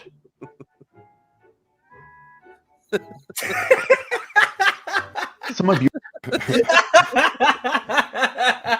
Yeah, that's pretty good. That was Jared wasn't better than that. What do you think about the Andrew Wilson thing? I saw you guys talking about it a bit. I don't know. It's entertaining. I don't think he'll do it. No. Well, I don't know. Whatever is some big fucking exposure. Like I think he doesn't like. So he wouldn't do an Andrew Wilson style debate with just about anybody else because he likes the formal debates. I don't like the formal debates as much. I don't love Andrew Wilson, but I like that style of like the blood sports style debate a lot better. Yeah. Where it's just constant cross-examination, basically. Well, that thing though, what was it when Jacob said that the topic of was Joseph Smith a false prophet? Well, that's too broad. Like, no, it's not. Like, you're just a wuss. You know, you don't want to go down that road. Hey, look at all that, Craig. Yeah. I don't think there's a. All right. My aim was to leave at 9, and now I'm still going. But yeah, you don't have to. I could drag you into other things, but that's good. You'll pop back on when we drive you nuts. No, I'm just kidding. All right, Malin. See ya.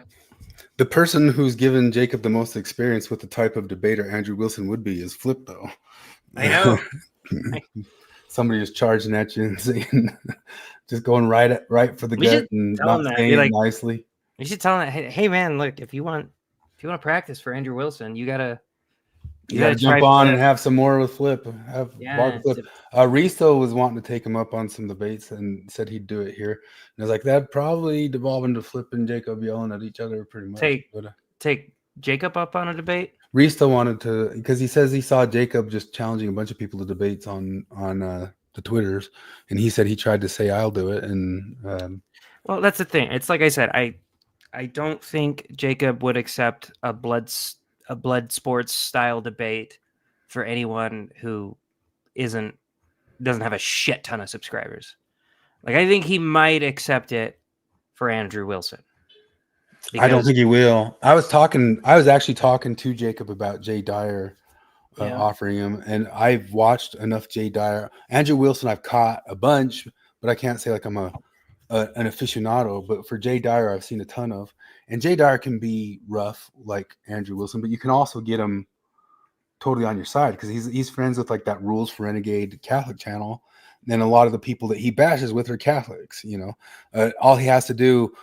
I think all he requires of somebody, the only humility he requires of them is some sort of admittance that there is the global homo a little bit in their own church, if that makes any sense. Like, because he admits it himself to the Ortho church. He says, yeah, we got weird. And when the Catholic guys are there kind of worried about Francis being global homo and all that sorts of stuff, and they kind of commiserate on that. It's just any sort of admittance that stuff seeps into every single church. Jay Dyer chills out on you, and I don't know if Jacob would be willing to concede that, although I think he sort of has in other ways, but you kind of can't say that blatantly as a Mormon. But I think they know it. They know that there's certain levels of managerialism in the church that causes problems. Oh, Sinatra's signing out. See you later, man. Oh, we're just getting to the wokey righty stuff. Finally getting to Ryan Wimmer asked, "Who the hell is Andrew Wilson?" He's like, I don't know what branch of Christianity. Is he Catholic? He's Catholic. He's right? Ortho. He's Ortho. Yeah. That's why I was saying to Christo, I one of the reasons I think Jacob might be hesitant to debate both of them is because I think they're both Ortho, Jay Dyer and Andrew Wilson. And I think that's an area where Jacob feels a little bit less seasoned with debate. He's debated Trent Horn. He went to a Catholic high school. Every single Mormon everywhere, just by virtue of being a Mormon, has ended up having or a missionary has ended up having crazy amounts of evangelical debates and all that stuff. He might just be kind of out of his depth coming to Ortho stuff. And I think I can even back that up, that I think I remember him one time saying on Thoughtful Faith, he put something out there like, what's the second best church out there if it wasn't Mormonism? And a bunch of people replied Ortho. And I think he said, well, I don't know much about Ortho. And that's all it was, So I think he doesn't feel as prepared about what he's up against there either. Yeah. But I don't know. Hey, I will be right back. My pregnant wife can't carry the kid, and he's sleeping on our bed, and I need to carry him down. No. Give me just a minute. Yeah. What do I got shown? I got the whole screen shown on the screen right there. What am I doing? Let me click into one. I'll click into one of these. I'll click into this one. Because look at where the dog is. He doesn't like me. He's obsessed with you. I'm over it. It's honestly sexist. What do you mean it's sexist? Like, I don't believe, like, dogs obviously are into the patriarchy. Like, you're the leader. This is why you got to go dogs and not cats out there, fellows. The dogs are into the patriarchy with us. Oh my gosh. I guess the Comey thing was James Comey put a picture of seashells on Instagram saying 8647, which I didn't know what that must have meant, but it means 86. I kill number 47 Trump. And then he gave an apology afterwards saying, oh, sorry guys, I didn't realize that had any sort of connotation of violence. I'm sorry about that or something. I got the screenshot of it right here. I posted earlier a picture of some shells I saw today on a beach walk, which I assumed were a political message. I didn't realize some folks associated those numbers with violence. It never occurred to me, but I oppose violence. What a bunch of crap. He posted this, 8647, and he put that up right there. Okay. I thought it was that his daughter literally was part of the Diddy orgies. And I thought that's what the Comey thing was, because I guess he's been trending on Twitter, and we were asking what that was about. So, are you back? He's not back. You want to stream with us? You guys want to come on the stream? Present.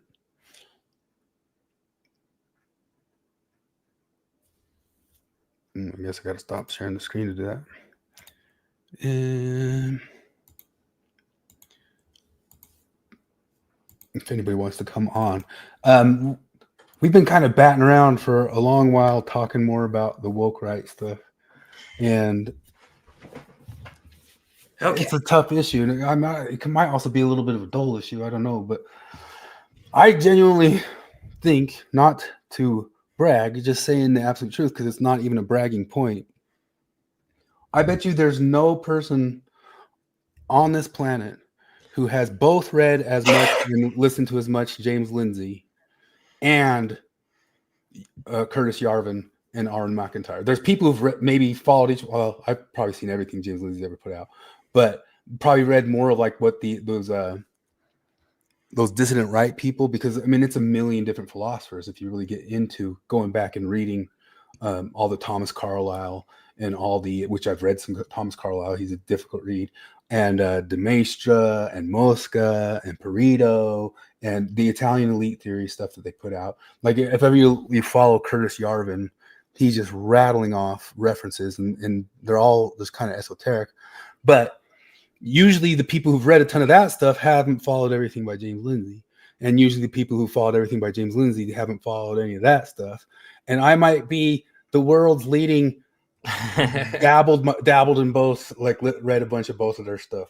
And so it puts me in this like weird situation of kind of knowing what each side is talking past each other about, and at the same time kind of wondering what's going on, because it's been really, really strange to me. But it's been a frustrating thing. What do you think of this whole woke right thing? That I fully admit, I think it's a cultural moment that has been pushed by James Lindsay, for sure. I think that I do think James Lindsay can get neurotic sometimes, right? Yeah. And I would say, like, before all this happened, if you would have asked me, like, who would you consider to be woke on the right? I'd be like, well, I don't, like, in certain aspects, I'd say Ben Shapiro. I think he uses anti-Semitism. But he's the one he's not. No, I know. That's That's what I'm saying. That's why I was confused when this whole thing started up, because I was like, I'd say Ben Shapiro, because like he uses anti-Semitism in a similar way that wokies use racist. He'll call people anti-Semitic when I'm like, I don't think that guy's anti-Semitic. Actually, you're saying actual wokeism. Yeah. I'm saying he's using actual wokeism, but I don't know. It's almost like maybe James. So I don't know. I didn't watch that Doug Wilson thing. I meant to, because maybe he explains it. You said he explains it better, but like, is it basically just identity obsessed? Is that basically how he's saying? No, what I think that, because Doug Wilson wasn't fully agreeing with what woke right is, although he thinks there's a faction of the right that could be called woke right, which I think is 100% true. Some people disagree about that. Like the exact type of person James is freaking out about exists. Sure. But Well, he's lumped, he's grouped in a million, and I think he's purposely kind of grouping in a million different perspectives into that. I would say that like woke tactics could be used from just about any vantage point. And he's right that some of the people that he's talking about really do. I mean, there was this back and forth he had with Sargon, where Sargon was basically saying, "No, I'm not woke right, but yes, I am, and it's good," a type deal. Where I was going to pull up that other video, but one of the things that they point to is people who want to abolish the Constitution. And that's what this the Wade Show episode is. And that's real. And it's really funny because Aaron McIntyre is on the Blaze. And Aaron McIntyre's really well read in the stuff. And one of the problems with it is I think the guy's genuine. Like he's 100% genuine. And but he makes the same arguments that Wade makes on the Wade Show here, that the Constitution's not abolish the Constitution, is that it's already dead, is their argument. Yeah. And that goes to Curtis Yarvin, who is Mencius Moldbug, who I've talked about on here like a whole bunch of times. But that draws back on a bunch of those old philosophers too, that really the Constitution is a people. And then one of the arguments from the Maestro is that as soon as you write it down, it's dead, because it should, most of that stuff, be something that within the people is unspoken rules that you kind of follow between each other type deal. I almost feel like the Constitution, I feel about the Constitution about the same way I feel about Western liberalism. Like when people criticize it, there's a certain amount of merit to what they're saying, but I feel like it's something that is probably doomed to decay over time. And they knew that when they made it. And what you should do is try to stop the decay as much as you can, right? Like our speech is still protected a lot more than other people who don't have ironclad First Amendment style free speech laws. There's certain ways where they fucked us over with free speech for sure. But like in Germany, they're happy about throwing people in prison for saying there's a lot of Muslims here, you know? Yeah, JD Vance went and had that speech over in Europe, and they threw a fit that he talked about free speech at all. Like a guy literally gave a speech the next day out of Germany, one of their leaders, crying about Yeah. you know, and but I guess I would say that maybe what's woke about Sargon is that he's starting to blame everything on the system, but his system no is matter what, it's liberalism. Yeah, it's always liberalism, and like the reason we're in this state is because of liberalism. I'm like, wait a minute, everything you're complaining about is expressly illiberal. Yeah, like, but they declare that it's the end point of liberalism, whether you like it or not. Yeah, that's okay. That makes you sound even more woke because you're spouting shit like late stage capitalism. Yeah, historicism, like things must go a certain direction, which I think like the people who believe in true liberalism, real liberalism's never been tried. But I talked about it. James Lindsay described it once as you're trying to hold a bat upright on your hand, and you're wobbling and you're moving this way and this way and this way to keep it upright. And that's true liberalism. And it's if you decide to grab the bat to hit somebody, that's when you lose it, you know? So you're trying to hold the thing up by doing a thing like that. But that sort of concept isn't saying that, hey, we're trying to get to an end point here. I think that's one of the weird philosophies that, I mean, for sure started with Marx. You could point to Hegel, as they say with Hegel. Is Hegel's the one who kind of pushed into everybody's brains like the end of history thing, the eye at the end of history, that the spirit is going to bring itself into the world no matter what. So it's going to go a direction no matter what. There's an end telos to this thing. So no matter what, the thing that you do has an ending to it. And they tracked that on top of liberalism, saying that liberalism, no matter what, was always going to bring you here. We keep bringing up that little gif from the Coen brothers. Like if the rule got you here, of what use was the rule type stuff. And one of the things with all this is we've kind of noticed, and we know that we have some friends who have young fella sons who are getting really into it's real. It really is real that like the Nick Fuentes speak to a lot of youngsters out there and get a bunch of them kind of going like, well, screw them if they're going to treat us like that. Like, right, we're going to, home math just this week started going. He put out like a tweet that said, if they want us to be tyrants, we're going to have to be tyrants. So yes, I'll be a tyrant. We need to be tyrant for our way because they're not going to play along with the rules or any sort of thing like that. It all just feels to me, I guess, a similarity. Maybe the biggest similarity I see between people I would call woke lefties and people that James Lindsay is calling the woke right is just the jumping off the balance beam. Yeah. Like you're on the balance beam and you're trying to make it work. And then finally and people are throwing shit at you. And finally you keep falling off and getting back up and finally say, fuck it, I'm not on the balance beam anymore. It's kind of what it feels like because you even mentioned it earlier when they say you're a racist, you're a racist, you're a racist, you're a racist. And finally you're like, fuck it, I'm a racist. Yeah. And James Lindsay's kind of been somewhat warning about that. And when he talks about the third rail stuff, he says it's kind of trying to get you on the level of saying, hey, just go ahead and grab the third rail. It's going to be fine. We're not going to do it anymore. And that came up really big with that lady. Hey, explain the concept of the third rail to me again, because you were mentioning that earlier and I can't remember what it means. So a third rail is talking about like a subway system. Mm-hmm. And for the railing to get an electrical charge, you have to touch this third rail and then it will shock you and kill you type stuff. Yeah. And so it's always used in politics, talking about the subject you're not supposed to talk about or admit to, or you kind of just outside of the Overton window. But as soon as you grab onto it, boom, you're electrocuted. Okay. And so when they're talking about they've created a third rail thing for you there, think about the lady who yelled the N-word at the kid, right? Mm-hmm. And there's this whole movement, and you can understand it behind it of saying, hey, it kind of goes with your joke of your name right there. You said Jack Black Fatigue, but that's because Yeah. the term Black Fatigue's been floating around. And the Black Fatigue thing that's been floating around is saying that people are just kind of sick and tired of acting like a slur is as bad as murder.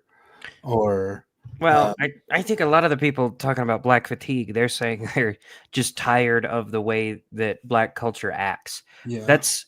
But it's like there's two different types of us. There's But those guys, and then It's there's the partially rest they're of tired us. of having to tap dance around it though. Like, you Yeah, have to no, walk that's those around. what I would say is that the Shiloh Hendrix lady, that's a shitty thing to do.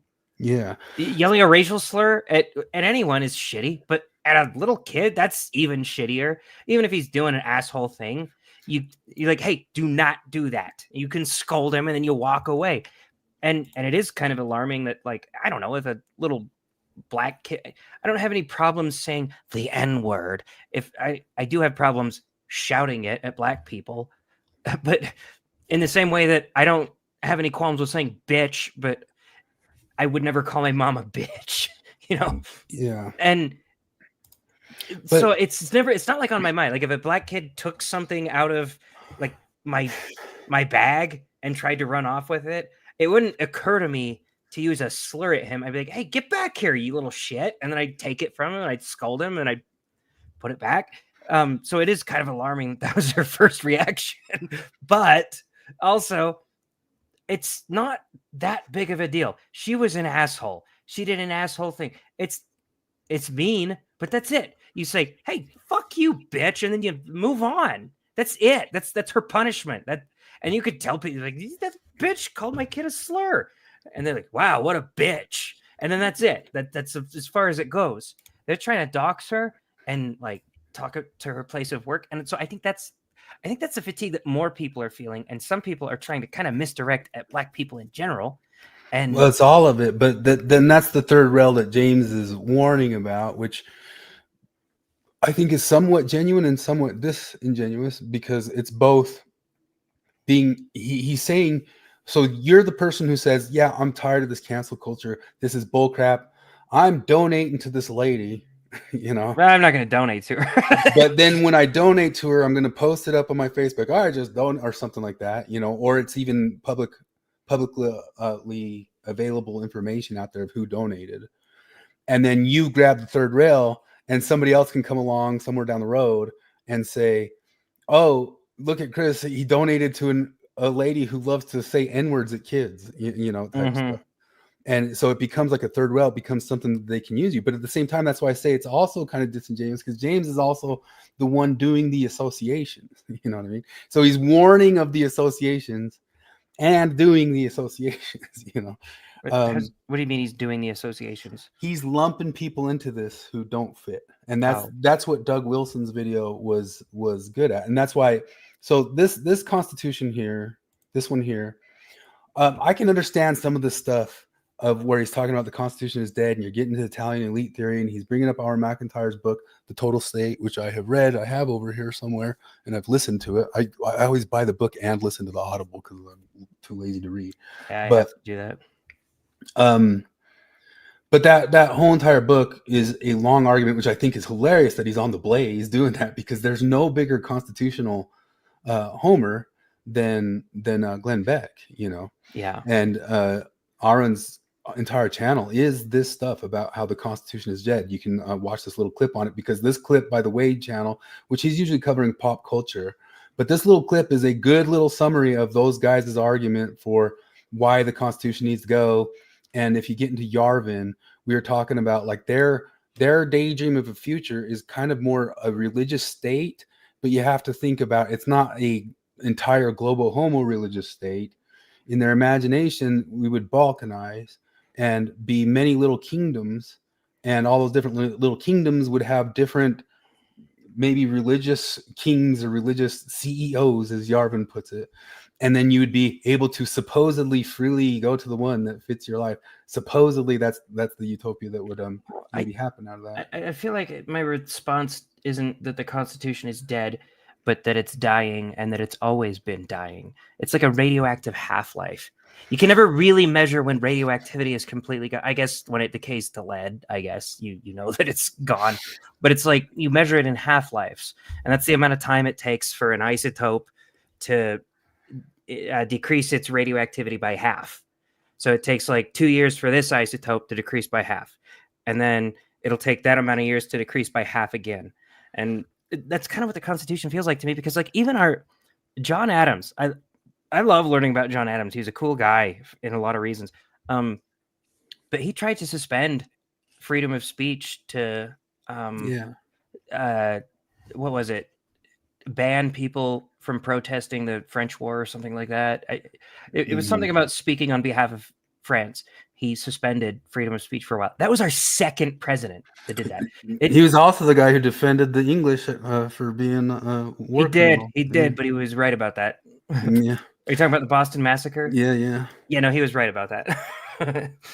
No, but you're right, and that stuff. So this is kind of getting into it, but he gets into a couple books. R.M. McIntyre's book, The Total State, does get into all these arguments really well, and he breaks them down quickly. If you want to see a little 9-minute video, so you don't have to go read the whole book. But he also talks about Christopher Caldwell's book, which I think is actually a really good book, called The Age of Entitlement, and that book gets into detail about how the civil rights of 1964 really wrote a new constitution. Like it really did. It totally changed the way you're able to freely associate. Like, for example, I was just watching a new Netflix show yesterday called Nonas. It's with Vince Vaughn. I love Vince Vaughn. I don't know why. Like Vince Vaughn's like one of my favorite actors. He's great. And he has this idea to make a restaurant with his grandma, and it's going to be all cooking with grandmas, right? And so, it's it's all this little cutesy thing. And like, I'm only gonna have grandmas, and all these grandmas come in to cook, and we get this real Italian food from Nona's. And guess what? Under the Civil Rights Act, you can't do that. Yeah, you can't select for Nona's like that. You can't do that, and it rewrites your freedom of association in that sort of sense. And that book really gets into detail about how. And I know this just working in HR in my life, like how much that stuff can upend and can control everything if people choose to exploit it or weaponize it. And a lot of the people who are critiquing the liberalism, what Sargon uses, the name that you can associate with that the most is maybe Paul Gottfried. And he was one of the paleocons, along with Sam. I forget Sam's last name. I got his book right over here, The Leviathan, and Gamgee. No, yes, okay, and Pat Buchanan. So these names are all coming up, and the reason why I'm kind of throwing them all out there is because there's differences. There's differences in all of them, and James is lumping them all together, and so that's why I say where he's being disingenuous in that he's kind of tossing everybody in to being exactly the same thing, but. That book by Christopher Caldwell is worth a read. I mean, it really does kind of like point out the problems and the differences of things that changed since then. But it's one of these guys' arguments of why we don't have the same Constitution anymore. But all the way back over here to this video about suspending habeas corpus with Robert Barnes.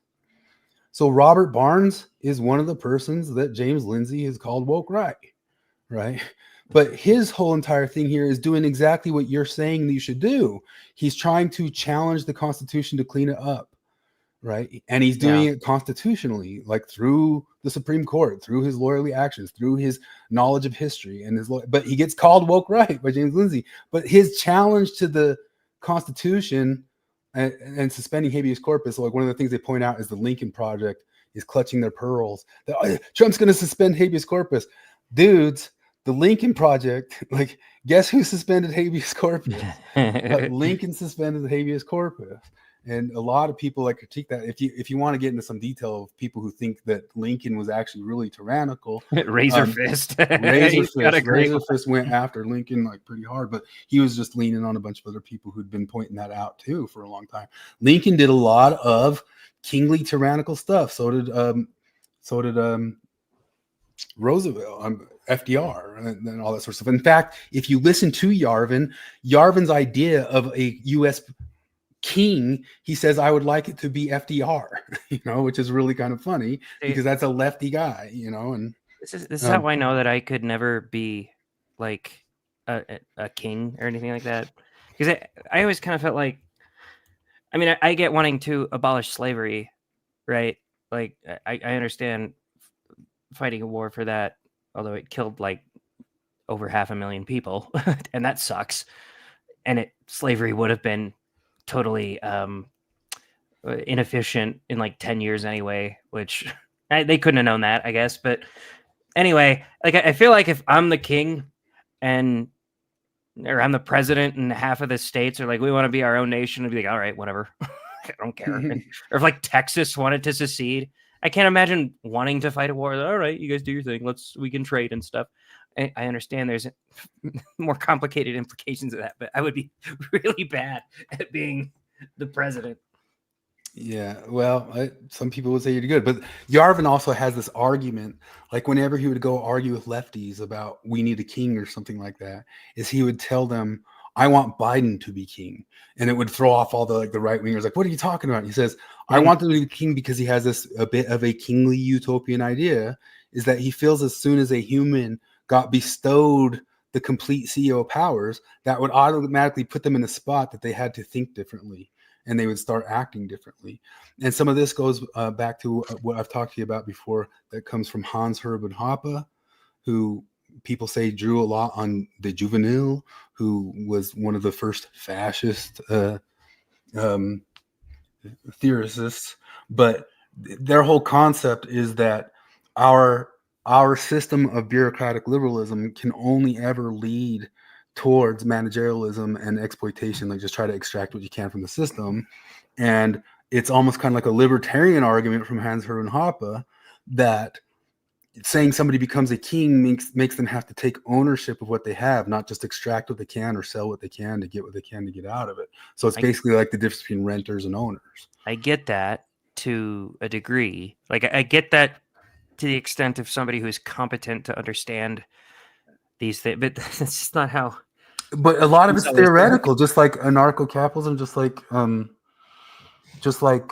a true libertarianism has never been tried. Like a lot of it is like it'll take care of itself, but that's also what the Marxists always would say. Like as soon as we abolish it, it'll take care of itself, and that's so much the arguments of so many people. I mean, that was my big criticism of Ayn Rand. I really like Ayn Rand. I like reading her stuff. She brings up a lot of good points, but her idea is basically what you said, is it'll fix itself. And I think a lot of what she does is place just way too much faith in human nature. Like the titans of industry always want to be the best possible titans of industry. Yeah. And I'm like, well, sometimes, but you get people up there. Your food regulation will take care of itself because people will want to produce the best food to get more money. Yeah. But like, I mean, she's got like this great moment where you get to Galt's Gulch, which is basically her capitalist utopia. And even the guy that runs the restaurant and makes burgers, like he makes the best burger imaginable because he has so much passion to make the best burger imaginable. And that guy, I acknowledge that guy exists. And that guy would never want to food poison anyone, and he would never cut any corners. But that's not most guys, I would say. It's very few guys comparatively. And I just don't, I don't know. I've seen too many examples. I've used it on here before, but the example of like Marcus Aurelius, things like nepotism fuck that up a lot. Yeah. Like even the most competent people around Marcus Aurelius can be nepotistic and choose a member of their family for a position of power to which that family member is woefully unprepared for. That's a lot of people's criticism of Jordan Peterson, mine included, is that he like merit boosts up like his daughter and his wife, like, oh yeah. And I'm just like, I don't care what Michaela's is. Michaela's not that interesting to me. Mm-hmm. And like we went and saw him when he came to Idaho Falls, and his wife gave the talk, and it might as well have been like a talk at a Mormon church. It was like, okay, yeah, I didn't sign up for that. I didn't pay money for that one. That's fine, but like, why are you talking? Like, why would I listen to you just because I like this guy and you're his wife? I don't know. And so I don't know. He talks a lot about hierarchies being based off competence, but within the competence of the hierarchies, like nepotism sneaks its way in there, and not just nepotism towards like family, but like toward just friends and stuff like that. You'll put, oh, my buddy will be good at managing the treasury department or whatever, and it's because he's marginally responsible with money, and then he fucks it up. And there's a guy in the crowd that could have done a really great job. I don't trust the titans of industry to also choose the next generation of titans of industry. Yeah, well, but if you get at these dissident right guys, they'll also argue that liberalism certainly doesn't. They think it's a lie that merit's selected for in liberalism, because before long it's just patronage, and that sort of stuff has been argued about the possibility of the bureaucratic state and the managerial state. Another guy who these guys are really into is James Burnham, which I've recommended a bunch of times, like go read them and that sort of stuff. And the critiques are real. Like, they're not bad critiques. And James will be a little bit like, if anybody touches James Burnham, you got a woke rightist. And James Burnham was who Orwell read, and lived off of. In fact, a lot of people say that 1984 was highly inspired from reading James Burnham, an answer to it, not like full agreement with it type stuff, but the managerial state, I mean, you can sense it, like, just in like the Mormon church. I mean, Risto asked a while back ago, like, what the biggest problem with the current day Mormon church, and I just said managerial. Risk aversion and managerialism for sure. Yeah. It's, and we let women in charge. Okay, let's mask off. It's women. We let women do things, and this is what happens. Well, I mean, suffrage and who votes and who becomes a citizen and doesn't is all parts of the same questions and the same things. And even Victor Davis Hanson, in his book of like the dying U.S. citizen, goes into heavy detail about who we've decided to let become a citizen and how it used to be a difficult and noble thing to actually be one, and you had to have skin in the game to actually truly be a citizen. And now you're just a citizen because you're born here. I've got these Brazilian friends that I know, like from ex-Mormon world, actually. And they posted on Facebook just a few weeks back, like, that they've been working toward U.S. citizenship for a long time, and they finally got it. And like, everyone's reaction to that is, that's cool. Good job. And it was tough, but maybe it should be, because then you get people like that. They're this nice family that is very productive in society. They take their kids on vacations and stuff like that. Very attentive parents. Like, yeah, I would love to have you here. Okay. Not a slew of dudes with tattoos on their face. They're like, if I go back to El Salvador, I will face a lot of retaliation from the rival gang. Rival gang? Rival to you? No. Mitchell Clark says, Shapiro says, I get more communistic with my family. We've mentioned it before. I think it's a Nassim Taleb quote. Yeah, Nassim Taleb quote. Yeah, but that's where I first heard it. I actually like that quote. I agree with it. I'd say I'm basically a communist with my wife. Like, we both have equal ownership over everything that we own, and then maybe a little less communistic with my kids. They have some amount of ownership, and then my friends, democratic socialist, and then with my acquaintances, just a capitalist.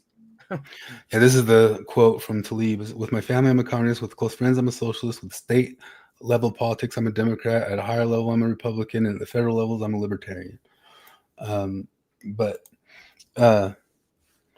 Anyway, all the way back to this stuff. I mean, it's been coming up. Even Paul Vanderklay did a video on it today, and you could tell he was really concerned about who was going to come after him or not, getting into this stuff, because he was also talking about James. He said, Risto shared it with us. He said, James is a better digger than a synthesizer. So he digs stuff up a bit better, but he doesn't like synthesize it so well. But there's a little bit of the sense of, so this goes all the way back to the Douglas Murray and Dave Smith debate. And he's called Dave Smith like woke right, and Dave Smith is just I wouldn't say an that. anti-interventionist libertarian. And that's completely different. And when I said Doug Wilson's video was really good on it, maybe I'll pull that one up right here, is just in the sense of, first off, he starts out talking about how when it comes to these tribal or ethnic things, your enemy is who labels you, who names you. That's kind of the stuff that happens.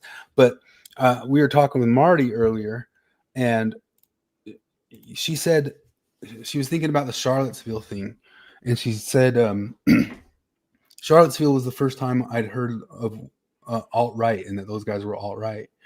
And I was a bit more tapped into the scene back then, and I knew alt-right had been floating around for well before that. And when it was floating around before that, it wasn't linked to that. So there was this term alt-right, and this whole group and troop of different ideologies that wasn't same old neocon conservatism, because neocon conservatism through the 90s and early 2000s, everybody just kind of assumed Republican conservative meant neocon, and it was really around the time of first Trump, maybe a little bit before that, they really kind of started separating out, saying, no, there's all these different factions. And this all kind of stems back to something that parallels that. And that was Pat Buchanan's run for presidency and his paleo concept. It was Sam Francis was the name I was looking for. Sam Francis and Paul Gottfried and Buchanan, these different people were called paleocons. And at some time around like the late 80s, because they were critical of Israel, they all became a third rail group to be a part of. Oh, you're with those paleocons because William F. Buckley, the big kind of neocon on TV conservative, had come out and in National Review denounced them. And so for the Israel stuff. And so then they became the racists. And so then suddenly any Buchananite was third rail out of the Overton window, which was much easier to do with the media at that time, Oh. And so then it was for almost like 20 years that it was just neocon meant conservative type stuff. And somewhere around 2016, 2017, all these different kind of new different thinkers were coming out on the right again. And it was becoming far more of a different thinking party, not just neocon, go to war, rah, rah, Christ type stuff. A lot of them started tossing around like, maybe this is all right. Well, maybe this is all right. Well, maybe this is all right. They were all kind of all right. And then the Tiki Torch March happened, and Richard Spencer says, I'm alt right.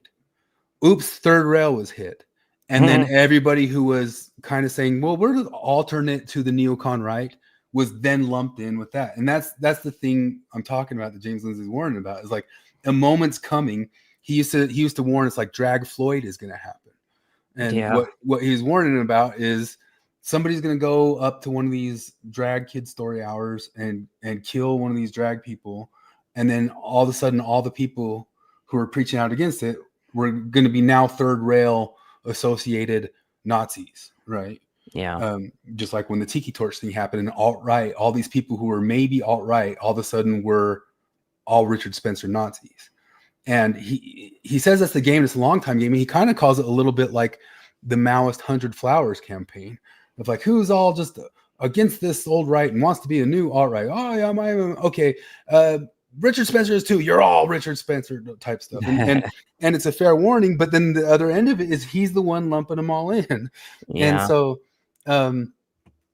Doug here, what I said, it was really good because he kind of talks about this stuff. He talks about the Buchanan, but towards the end of it, he just starts listing off all the different sides of the right. And then there's just a bunch of different ones, a bunch of different types, and they don't all fit in that at all. They're not the same. Right? Like if we're looking at Dave Smith versus Robert Barnes, those are not the same guys at all. Like in any way, shape, or form, they don't fit in one umbrella. Like Robert Barnes is pro-Israel. Dave Smith is not pro-Israel. Aaron McIntyre is okay with Israel.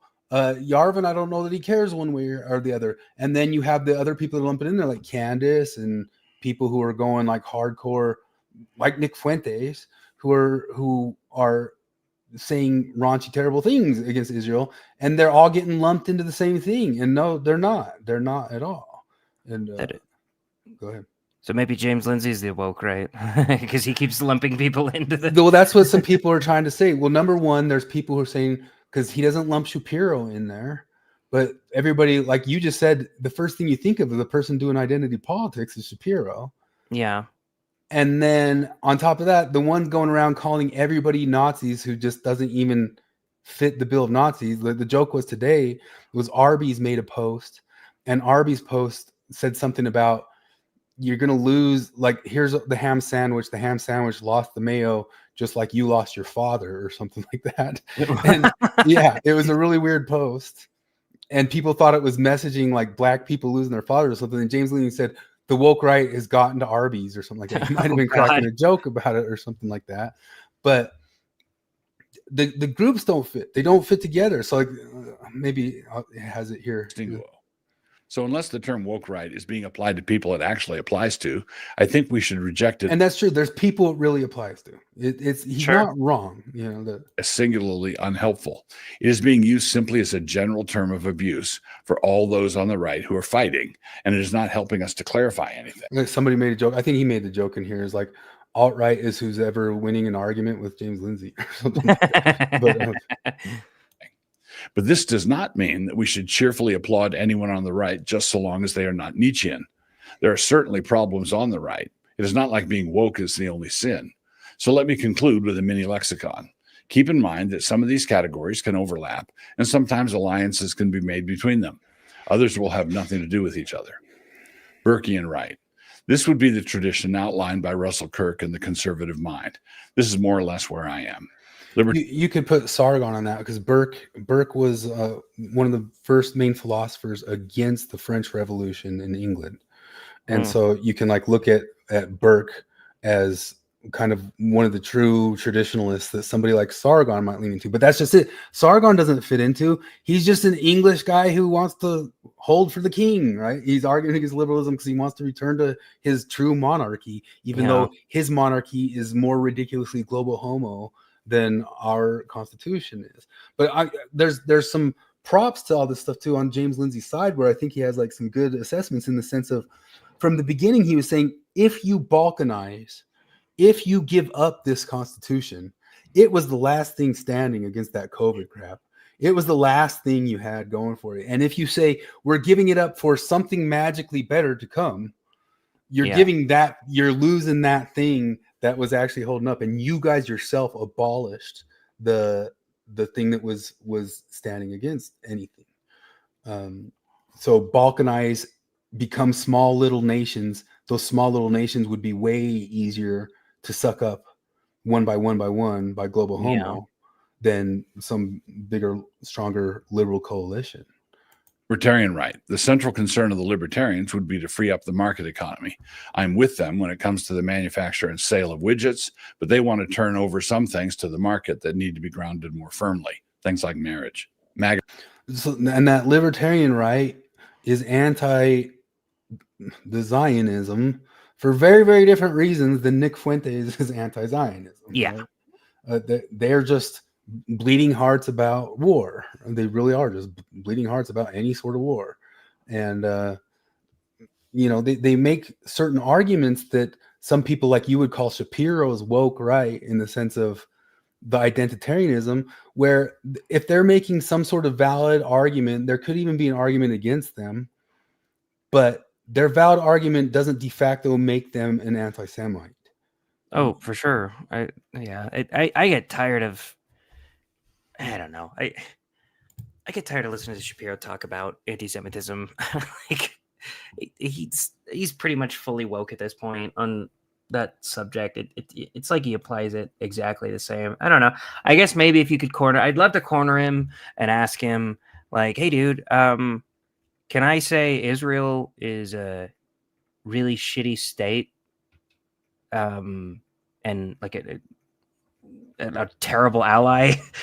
And well, somebody like Robert Barnes is full pro-Israel and just doesn't like Netanyahu. No, like that's like a whole different argument too. That's kind of where I'm feeling like I'm landing is like I'm definitely like Israel's a better state than Palestine, obviously, than Gaza. Like that's I would, if I had to choose to live in one, obviously Israel, obviously, so obvious, but their government is at least as corrupt and shitty as our government. And so, but can I say that without being anti-Semitic? Yeah. And there's other deals with that. Like they keep getting to that thing about the Darryl Cooper martyr maid. and saying that he wasn't like a true historian. But some of the claims he made, you can pull real historians, and then they just say that's a Nazi claim. Like he said Hitler was trying to downplay his anti-Semitism in the 30s. Well, Douglas Murray, that's just a Nazi. Anybody who says that's just a Nazi you can go to Grok and go to ChatGPT right now. Wait, he's saying it's a Nazi claim to say that Hitler was downplaying his own anti-Semitism? Yeah. Well, why wouldn't he? He totally did in the 30s. It doesn't mean that he was less anti-Semitic. Yeah, I know. Like, why wouldn't you do that? He was doing a PR campaign. Yeah. It's a South African government telling you, no, there's no genocide here. Exactly. We don't hate the white people. Yeah. Of course you would say that. Why would it's just a PR campaign. That's stupid. Yeah, so like you can debunk that, or the very moment where he says you've never been was he was talking about a port, and the port had a blockade on it. He says, have you ever been to the port? And Xi Jinping has been to San Francisco, right? Yeah. And he saw a fucking paradise. It's like, he's been to San Francisco. Can he tell you what San Francisco is like, you dipshit? Exactly.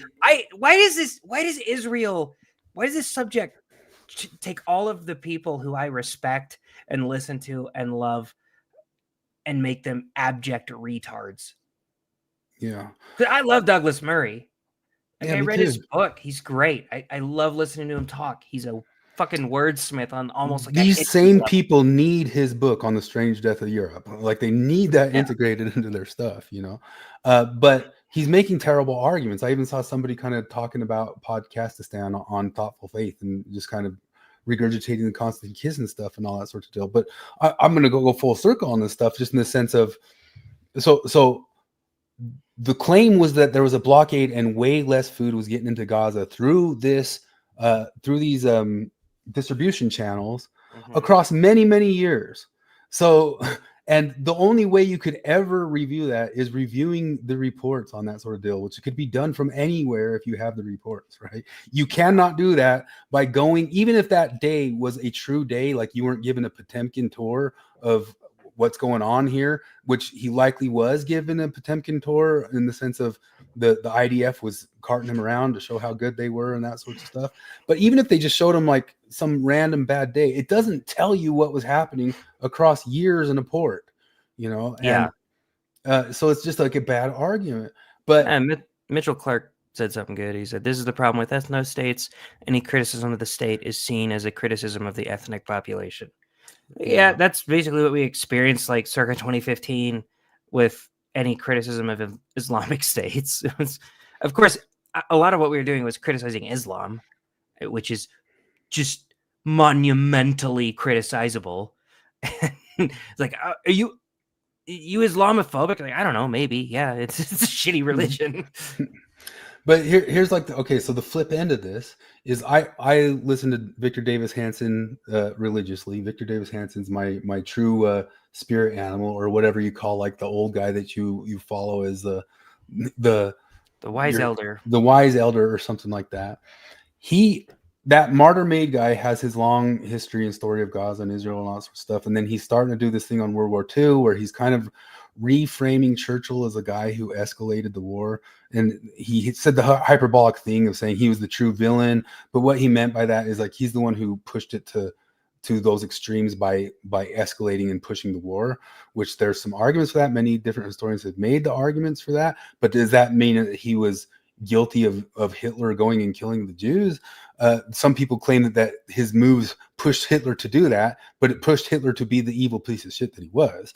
But so that's almost kind of like a determinism type argument more than like like his choice to defend this or keep defending that put Hitler in a corner, so Hitler did a terrible thing, is kind of just like a domino effect that you can't really take one step back and put on Churchill. But what Victor Davis Hanson does, and the reason I say like I listen to him over time, is I can't direct you to like any single podcast where he just did a takedown, because he talks about World War II a little bit in almost every single of his 3 episodes he does a week. And he will pick apart Martyr Made's claims about Churchill through a wall of deep knowledge of logistics of what the guy was dealing with that you just know that none of them are even thinking about or talking about. And he defends Churchill's moves and Churchill's ideas, but at the same time too, he gets through the whole entire thing without even being slightly heated that Martyr Maid had an opinion. You know, like, Yeah. he's like, well, I don't know what this guy was talking about. It was this. He didn't lose his brain and unfriend Tucker Carlson for it or something thing like that. Tucker Carlson is another one that like they call Whooooooak Right, and he's got some weird, interesting things about him. But what I'm saying is that he's also a whole different thing than what some of these other things are. But what I'm saying is, isn't it funny? Like, these people who are screaming about the experts, they're the ones turning red in the face with it and all that sorts of stuff. But whenever you come across a real expert, you know how they said one of their big arguments is Joe Rogan, he wouldn't deal with somebody talking to him about MMA on his podcast or something like that. And he keeps bringing that up as if it's a good argument. Because no, you don't listen to any Joe Rogan. People talk to him, like laymen talk to him about MMA all the time. And sometimes they're wrong about something. He just corrects them. Just like in real life, if you ever come across any real expert of anything, they have zero trouble with somebody being wrong about something because they can just kind of, correct them right there instead of just, how are you talking? Why are you talking? Like getting this gatekeeping mode and turning face red and screaming about like, how can people be talking? No, they just correct them. Like, no, it's actually this. And I was actually mentioning it in the chat couple weeks ago about my MTC companion and we were talking about ways to teach investigators or whatever, and we were talking about the fall of man. And it's not so much that he was an expert, it's that he had more expertise in this than I did. And I regurgitated this line that I had kind of been led to believe in Mormonism, where I basically laid it out like, well, we need to let them know that like Eve's not the bad guy here, because Eve, like, she understood that they had to populate the earth and that they couldn't do that without knowledge of good and evil. And so she kind of weighed the consequences and realized that they had to eat the fruit in order to obey God's real commandment. And my companion was like, no, she didn't. I was like, what? Like, that's what I was taught in seminary. He's like, yeah, but like, how could she? She didn't know anything. Like, we talk about how she can't know anything, and he wasn't a dick about it. He's just kind of like, no, that doesn't make any sense, and kind of think about gently. anything. If you're really, really good at anything, like I know, like with working out or something like that, or with guitar or something like that, and somebody starts talking to me about anything, I can't when it's something that I know I'm good at, I can't imagine getting upset at people being wrong about something. They'll come Unless they tell me Imagine Dragons is good. yeah.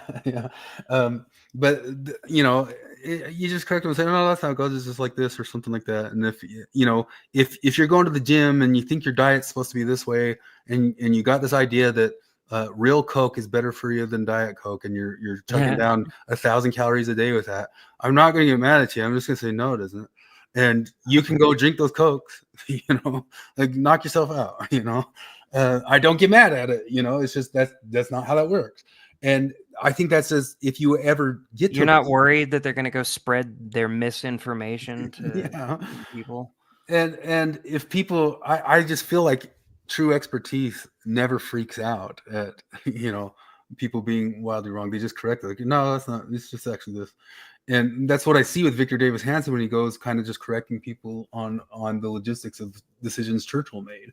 He just doesn't care that the other guy made the claim. He's like, no, it's like actually all the other stuff right here, and just lays out a wall of different things that Churchill had to consider in each situation, because it wasn't just a vacuum, every little decision. He had a million moving pieces all over the place.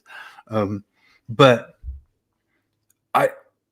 maybe it's just because Douglas Murray or Dave Rubin or I don't know who else is a big defender of that, just kind of aren't really sure in themselves that they've studied up all the facts and the justifications.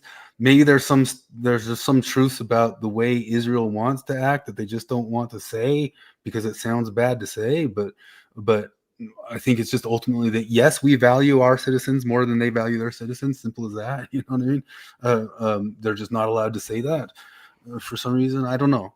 But going back to all that sorts of stuff, like turning red-faced and declaring some person is an anti-Semite is like the worst thing ever. Like, I think Dave Smith's correct in saying that I think you guys just trying to shut down debate and gatekeep stuff like that does more to irritate people about Israel than just answering the questions or doing the things or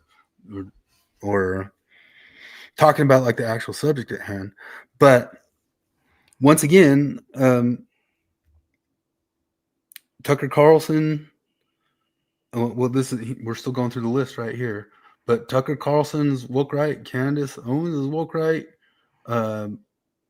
Dave Smith is woke right. Aaron McIntyre's woke right. Yarvin's woke right. Dave Green is woke right. Some of these people might fit like the subject more than other. But what I'm saying is like each one of these people is just Robert Barnes is totally different. Matt Walsh, he's called Matt Walsh woke right. He's called. I mean, it just goes across the board and it just becomes too much of a, an epithet he can just kind of toss at anybody, and it just doesn't fit. And I think Doug Wilson's kind of doing good at showing that. But like Doug says here, and other people, is like the real thing of like the people who are actually turning into angry people who just want to grab the bat and go bash heads because they're sick and tired of the way things have gone and they've been treated. That's there and that's real. Yeah, no, and I don't know. I understand the instinct. Oh yeah. You're right. This is the populist revolt against all the woke nonsense. Most of it is glorious, some contradictory and confused, and some of it immoral. Pat Buchanan, right? So I was just like how he's like separating out all these different things, but like, yeah, that is true. I mean, I don't even have anything to add about the MAGA right. It really is just kind of reaction, and it's all over the place, and some of it's dickheaded, and some of it's just hilarious, But here's the other thing about all of it. I think Dave Smith went into this on his discussion with Tucker Carlson this week, which is good. He just says the real truth of it is Trump doesn't have an ideology, man. He's not. Trump's just kind of going by his gut with all the different things. He's not like some theory brain or theory, as the dissident right will call it, a theory cell. They say instead of incel, they say a theory cell. Like Trump's just not there. He's not there on any one of these instances. He's kind of just constantly pragmatic. Buchanan is the gent who coined the term culture war back in the day, and I've seen a resurgence of interest in him recently. One of the advantages of being a boomer con over against all these young pup cons is that I actually voted for him. Reactionary. That's kind of like a funny thing. But the Buchanan right, you can just Buchanan wrote one of the first books against Churchill. So a lot of people will say that when these people are saying these things about Churchill, they're for sure grabbing from this one guy named David, I forget his name. It's like David Keyes, or I don't think it's David Irvin's the white supremacist. But there is this guy who wrote kind of a revisionist history of World War II that they say that they're grabbing all the stuff from. But it's likely that they were starting off of the jumping point of Pat Buchanan's critiques of Churchill. But Buchanan was also talking about like a lot of the different issues with the Civil Rights Act all the way back in the 80s, and you can imagine how well that went over back in the 80s. whereas nowadays people are starting to kind of get where the overreach of the Civil Rights Act is. Well, I don't know. It seems intuitive that it wasn't then. I mean, I could get. I guess it probably wasn't, but it felt intuitive during the whole debacle with the baker and the cake. Yeah. Like I don't know. I remember the normie liberal guy I work with was asking me when that was happening what I thought about it. I was like, I don't think you should force somebody to bake a cake for you. They should be able to do it if they want.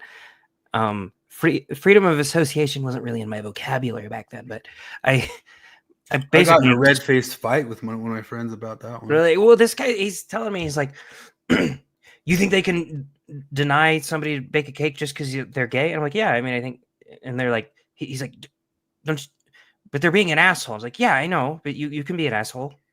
Like, yeah. If I ran a bakery, like, it's his talents. It was beyond just like he could buy a cake that was in the store. It was, they wanted him to use his artistic talents for their. Yeah, I know. And I'm just, and I don't know. I guess this is where I get into the libertarian and the market will fix it thing, because he was, what if like everyone in the town stopped wanting to bake cakes for him just because he's gay? Wouldn't that be, he could never get a cake? And I was like, well, that doesn't sound like a big deal, but I understand it could extend to things that are a big deal. But here's the deal. Then the libertarian answer is open a cake shop. Bake. Yeah, I know. That's what I. Oh, sorry. That's what I said. Like if you have a, I don't know, if none of the mechanics in Salt Lake City, like if every single one of them refused to fix the cars of gay people and like made you sign a card saying you're not gay or whatever. I don't know anything about mechanics, but I'm going to find all the mechanics I can. I'm going to take out a loan. I'm going to go start a shop in Salt Lake City right now. I'm going to quit my job and move there, start this shop and say, hey, you can, I'll let the fags shop here. I'm fine with your money, you know? Yeah, exactly. We talked about it since forever ago, that one of the big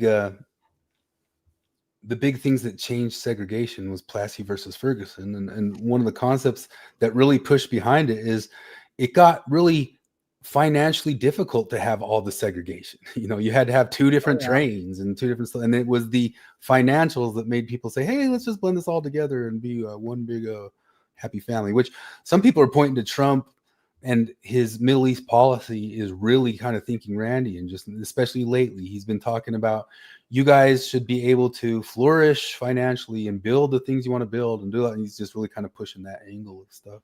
I like this speech, you know, where Yeah, he's talking about speech. Ben Shapiro didn't like his speech very much. Yeah, because he thinks it's kind of steering away from Israel's agenda. Yeah, I know. And that's a whole other thing of like these guys smearing, like saying that it was him and Levin were saying that if you say neocon at all, that you're being anti-Semitic. Like now saying neocon is being anti-Semitic. That was the big thing. Did he say that? Both Shapiro and Mark Levin said it Oh, this past week. Christ. That's so And stupid. Douglas really hinted at that in that debate too. Neocon, the N word, as he said it, which he wrote a book in 2007 that said neocons, why we need them, or something like that. But go ahead. I don't know, because I listened to Shapiro's argument about why Trump's speech, he's like trying to defend Trump while also trying to say that everything he said in that speech was wrong, you know, which was hilarious to watch. And he's, because basically what Trump was saying, like, you guys have built something beautiful here, and it's not with all of the supposed nation builders who come in and try to force our way of life on you. And I'm like, well, that's like a libertarian wet dream to say that to Saudi Arabia, you know? And Shapiro's like, well, first of all, that's not true. That's actually just blatantly not true, because without the American infrastructure to trade Saudi Arabia's oil, then they would not be sitting on $1 trillion worth of assets. Yeah, that's free trade, jackass. What are you talking about? He's talking about interventionism. Like, he's talking about us going and overthrowing regimes and trying to force democracy in their Bender style. Yeah. And I don't know, pretty much except for these people still holding on to the neocon stuff, most of the rest of the right's really done with the neocon stuff. And what was really sad for them is after they both made that claim that neocon equals anti-Semitism, Trump came out and said, use neocon pejoratively. And that did he? after they said it, yeah, and that put them in a pickle. Oh, that's beautiful.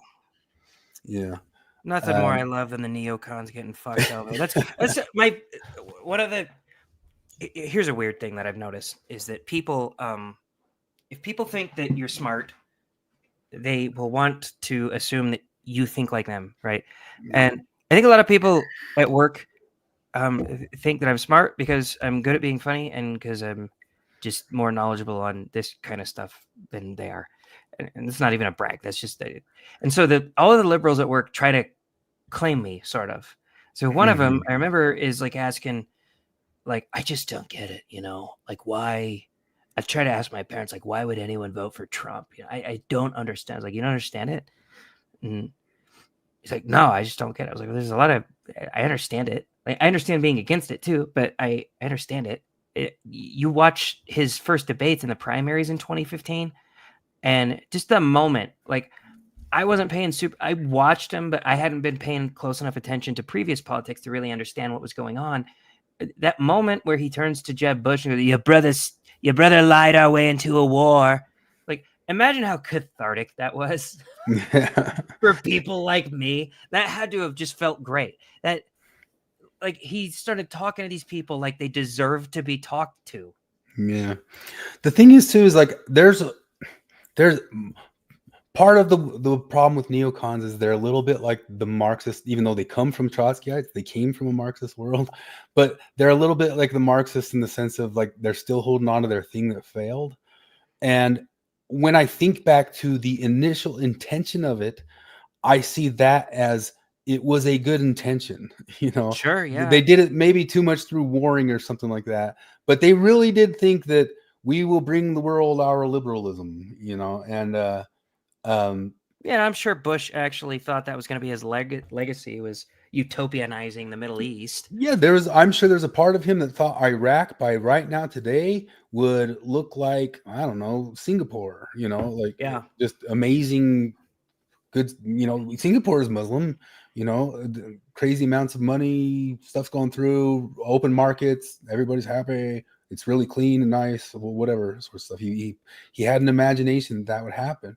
It's just they refused to accept that it died and didn't work. You know, We got culture in the chat. Good God, man. When do you sleep? yeah. Let's keep going with this. It's probably 6 in the morning in Florida. Oh yeah, that's true. Huh? Is the don't tell me what I can't say right. Whatever annoys the libs becomes the order of the day. This can have high entertainment value, but the problem is that the agenda is still set by the commies. Stupid right. I would encourage everyone to acquire and read Chapola's The Basic Laws of Human Stupidity. His second law is this: the probability that a certain person is stupid is independent of any other characteristic of that person. This means that now that we have a large population of right-wingers, all stripes, we can safely assume that a fixed percentage of them is stupid, and that percentage will be larger than anticipated, which is the first law. Sectarian right.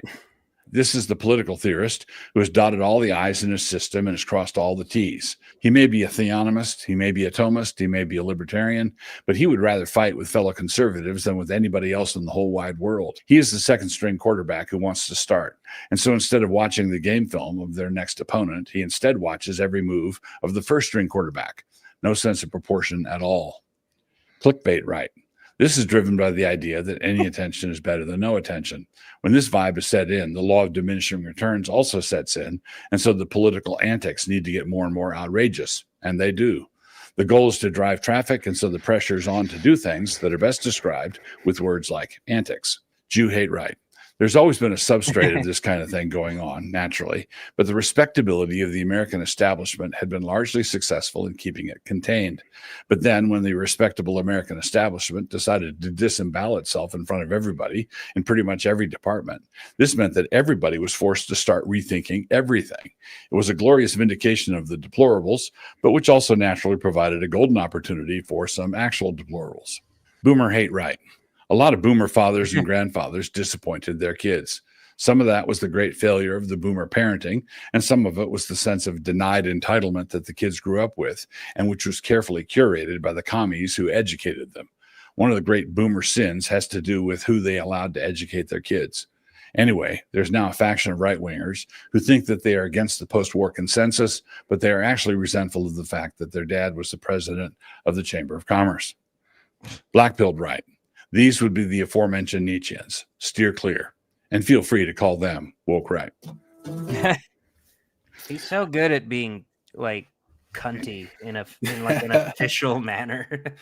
Yeah, and I'm not saying that like his dissection of all the different things are exactly right or anything like that too. But he's right that there's just a million different things that are getting lumped into the same thing, and some of it are just internet trolls who are really as nasty as James Lindsay says he is, and he gets a lot of them coming after him. So he might have like a bit of a distorted view of what that whole thing is.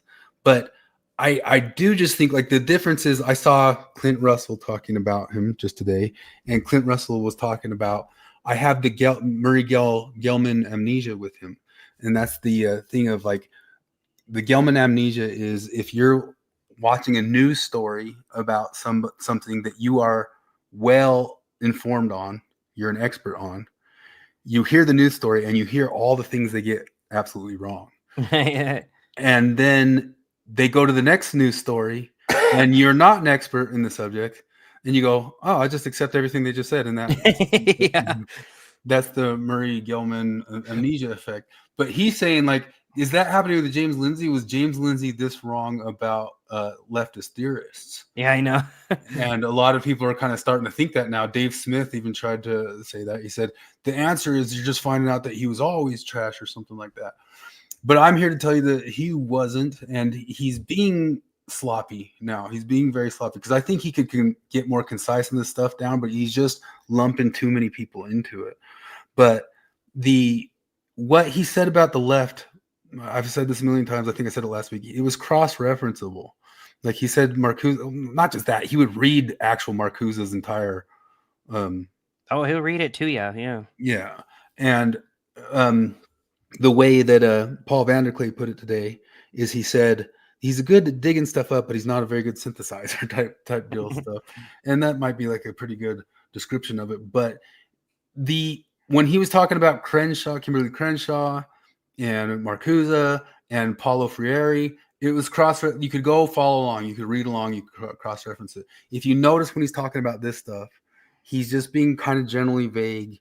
And I know that he has like certain people in his mind, but in his most recent podcast on that Ami, whatever. Name him, bitch. Yeah. I think he does like have some sort of sense of like, it really is like, let's look at this thing by Homath right here.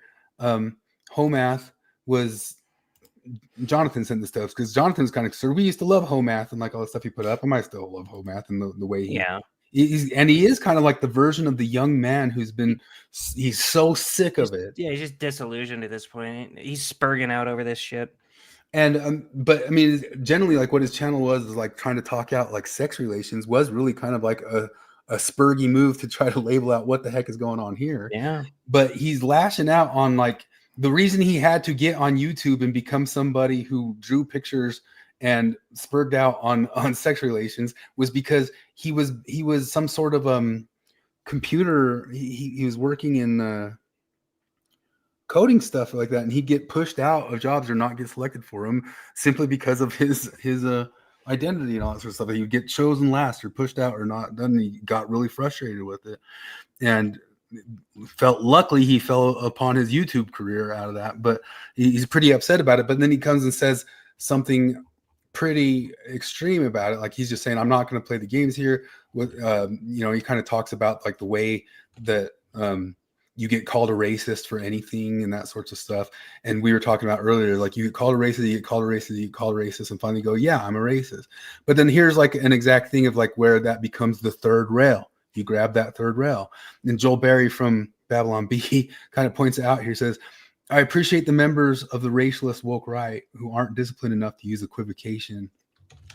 And I thought that was kind of a really astute thing to say, just in the sense of that the Mott and Bailey left, the theorists on that side, they were so good at hiding their language in stuff that you could have a Mott or Bailey for it. You know what I mean? Like maybe they've gotten worse at it over the years, especially like on CNN and those guys saying that stuff about the Danish refugees and all that sorts of deal.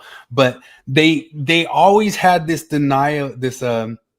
plausible deniability to crap they said. They were better at hiding it, whereas the right is just too brazen and straightforward with it. And that's why it becomes like a third rail danger for him. So there he is saying, okay, I choose the tyranny where I win. Fuck anyone who's on my side. Let's tyrannize them.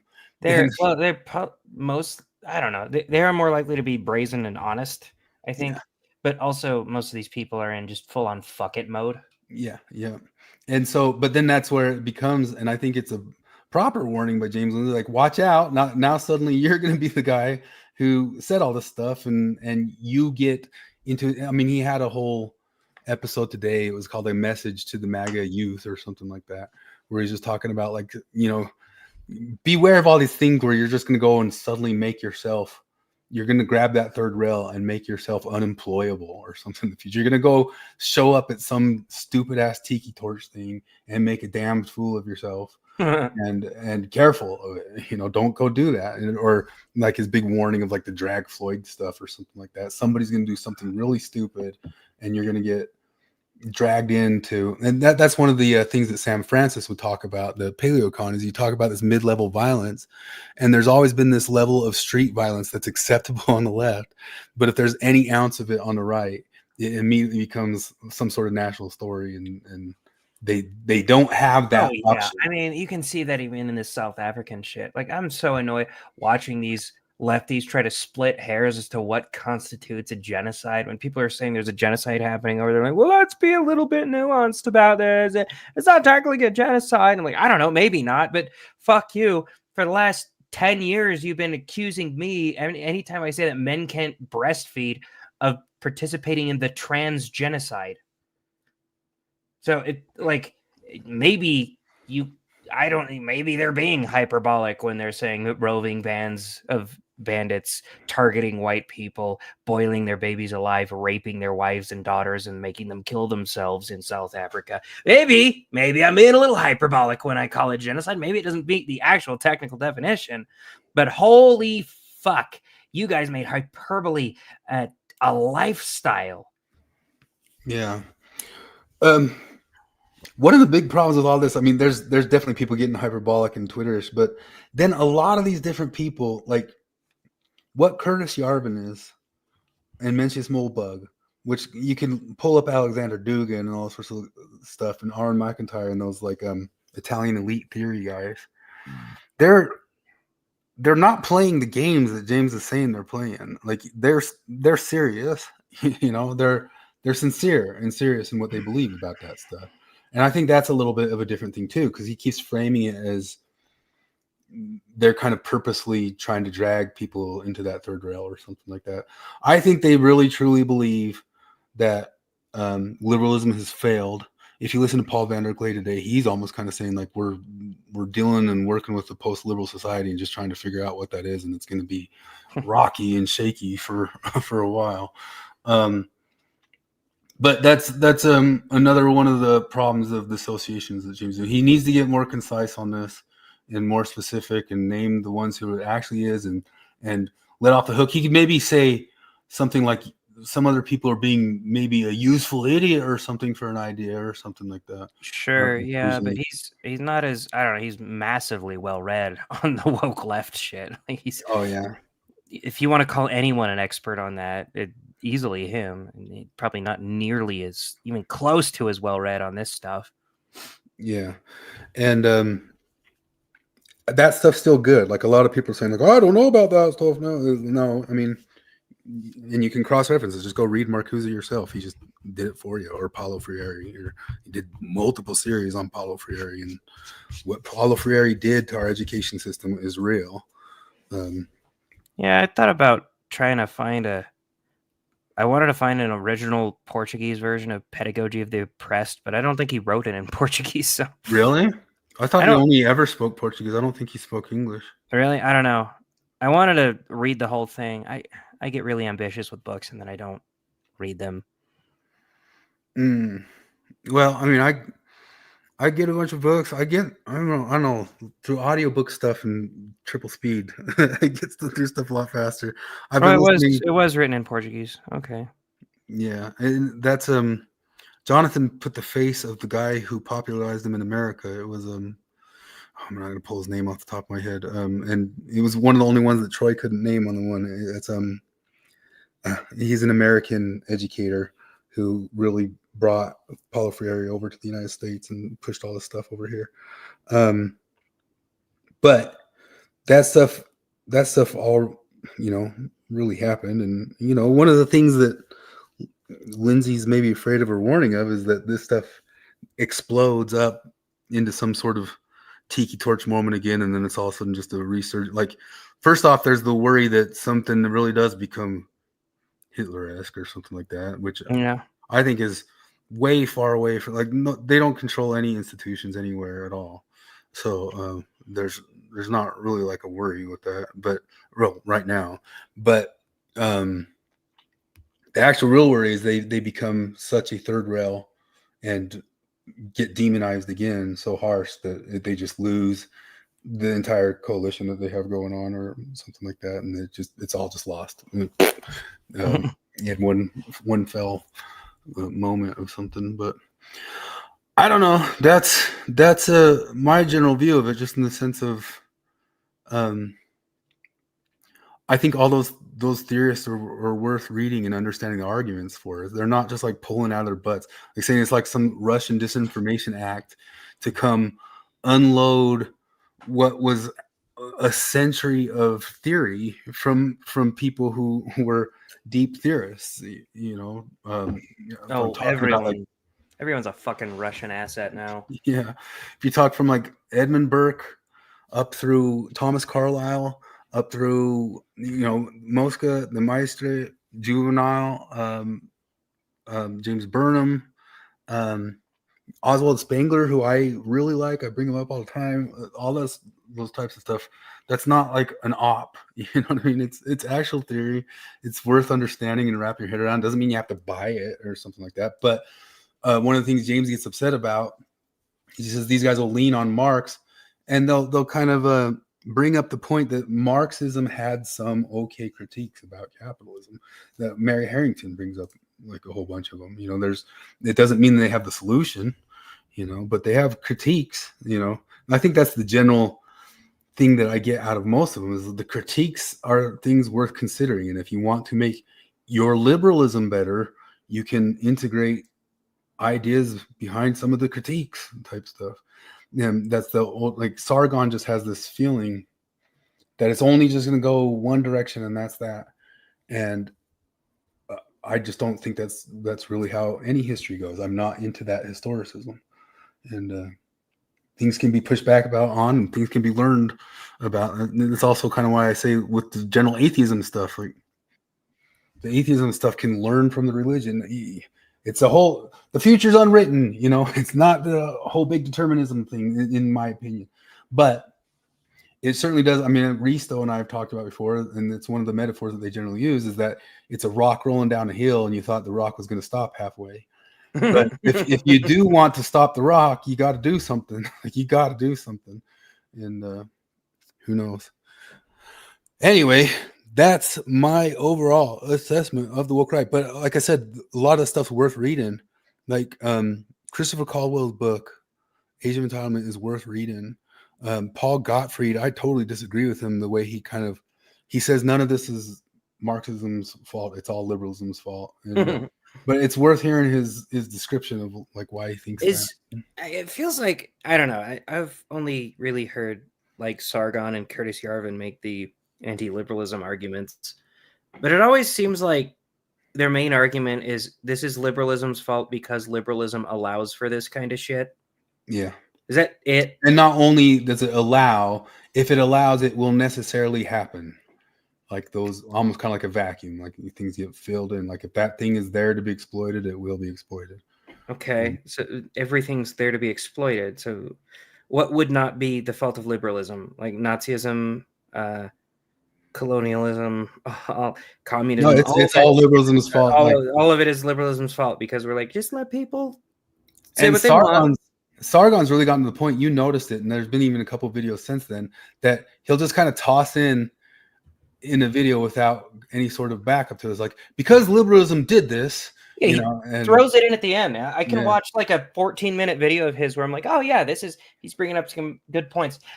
And may I remind you, this is all the fault of liberalism. Yeah. What are you talking about? Yeah, he'll just toss it in like a... You think these people wouldn't talk? If you made it illegal to talk about these things, you think people wouldn't talk about these things? Yeah. But I don't know. It's all pretty strange. It's pretty strange the way Peterson's kind of shifted around on it. I thought it was really kind of funny because I wasn't even thinking about it, because one of the persons James Lindsay calls woke right is Jonathan Pajau. They had a great big blow up in a fight about 6 months ago. Oh, they had a major fallout fight. And one of the things that Pajau was talking about was he felt that liberalism was long in the tooth and starting to die a death or something like that. And James got mad at it. Like, he doesn't argue it or say no, or he gets angry. He says, no, shut up. Don't listen to this guy. Cancel him. stupid, type deal. And Pajau and Peterson is his friends, and Peterson even kind of started leaning to agreeing with some of those things that Pajau recently asked what was the fight about. Pajau put out some sort of tweet about he might have sounded like a little bit Sargon-y, like this is what happens when you get to the end of liberalism and people are trying to sort it out. Is something like that? And James just lit into him. And then they had like a 4 or 5 day back and forth. You can find a video from Pajau where he talks about it pretty soon after it. But yeah, if Pajau is the same as Nick Fuentes, what are we talking about? Like that's not the world we're in, But James just kind of has that reactionary thing because he's a hard defender of liberalism. And there's part of me is like, well, I'm still a classical liberal, and I'm still on that team. And I'm still on like the free speech, free market, minimize laws, but I don't think you can get rid of all of them. I don't think a world without like underage dating laws would go very well. You know what I mean? Yeah, Jonathan's commitments are higher than politics. That's 100% correct. And when he was saying the thing that sounded political, he wasn't meaning it politically. And James took it politically and fired off on him. And he had it was a multiple day spat where he started making fun of Jonathan and Jonathan's style of delivery and his they had a real deal fallout. Jonathan has a video on it. Kimball says, doesn't it seem like Lindsay's a bad faith actor? He does not have the same priorities of the Christian right and that he's befriended. I think he's acting on behalf of liberalism 100%. But as we've been saying here for the past little while, he's being disingenuous with how what a lot of people have said is just like I talked about earlier, that William F. Buckley made all of the paleocons. There was a real almost kind of split between the paleocons of Pat Buchanan and William F. Buckley in the 80s. And William F. Buckley called them all racists, and it just squashed all of them because it was a little bit easier to do in the media back then. And a lot of people are saying that James is trying to recreate that moment. And I could look at it and say, he's possibly trying to do that. He's trying to make all these guys untouchable, and it's just like such a huge umbrella of who he's trying to make untouchable, and he's not being precise at all with it and all that sorts of stuff, and he's just lumping anybody in there that I think it's gotten to a level of he knows what he's doing. He's playing a little bit of a game there of trying to make a bunch of people untouchable. All mixed in with also giving them a warning about it. Well, also I think there's a little bit of paranoia that goes into this, because I think people that spend too much time on Twitter go insane. I really do, and because I've seen it, I think that's most of what I think. Twitter's fucked up Jordan Peterson's brain more than Benzo's did, and I think it's fucking up James Lindsay because he spends a shit ton of time on Twitter, and that sounds generic. I get it, but we all sort of. I don't know, even a decade ago when we first saw this stuff ramping up, the more woke stuff, we a lot of us were like, oh fuck, the pendulum is gonna it's Cthulhu doesn't necessarily always swim left. I mean, it kind of does trend left, I guess, but you're just assuming that people are never gonna get sick of this shit. And we all kind of saw the pendulum will swing back, and it will swing back fucking hard. And we weren't totally sure when that was going to happen. And it's happening now. And I think James Lindsay's maybe trying to get out ahead of it and maybe being a little bit paranoid and throwing accusations where they don't belong because of that paranoia. Yeah. And the thing that really hurts me about it is because, I was a big champion of James Lindsay for so long, but some of the people I listen to enough and follow enough that I know that their beliefs are genuine. Dave Smith is genuine. Dave Smith believes what he believes. Aaron McIntyre is genuine. He believes what he believes, and he lays out every single one of his arguments very concisely. If you really want detailed, short explanations of all this stuff, go listen to all of his 8-minute videos. He's got a million different little 8-minute videos, and you'll get caught up on all this stuff really quickly. And he means it. He means it, and he means it from a religious believer standpoint, and it's not from a point of I'm trying to get the kids or something like that. I'm trying to turn them Nazis or something like that. He really honestly believes the United States is headed in a bad direction thanks to the managerialism of the literal bureaucracy, and that there's something better on the other side of that is a religious sensibility. And Pajau has a religious sensibility towards it. Robert Barnes is fully constitutional and all that sorts of stuff, is saying that this stuff has to be challenged. He's 100% genuine in the stuff that he's trying to do. And Yarvin's weird, you know. I can say that. Like Yarvin, you can never quite tell with that guy. Like what's his end game, or what's he getting at? Is he just trying to be the smartest guy in the room, or stuff like that? Academic agent, he's. I think it's always weird when we're dealing with like. Dude, what happened to what's his face? Keith Woods, different guys like that. Like when somebody's like full on nationalist Irish or nationalist English, you're dealing with a different thing. It's a different thing there. That's a totally different thing. They can have their own beliefs on like what sort of God-fearing kingdom that they feel that their nation should be. What were you about to say? What happened to that one dude? The fucking guy that sprang up out of nowhere on Ian, what's his face? Ian, the guy who was on Rogan talking about. He's filling in for Candace Owens right now while she's on maternity. Is he? Leave. Oh, okay. Ian, what were you asking about? He came out of nowhere. Something about him seems like he's some sort of fed. I know. That's what I thought too. I just haven't seen a lot of him lately, but I guess. Yeah, Candace and him are dingbats. Candace can like have some stuff that are, well, I haven't listened to Ian Carroll. That's his name. Ian Carroll, yeah. Yeah. I don't know. He's kind of just like conspiracy young guy.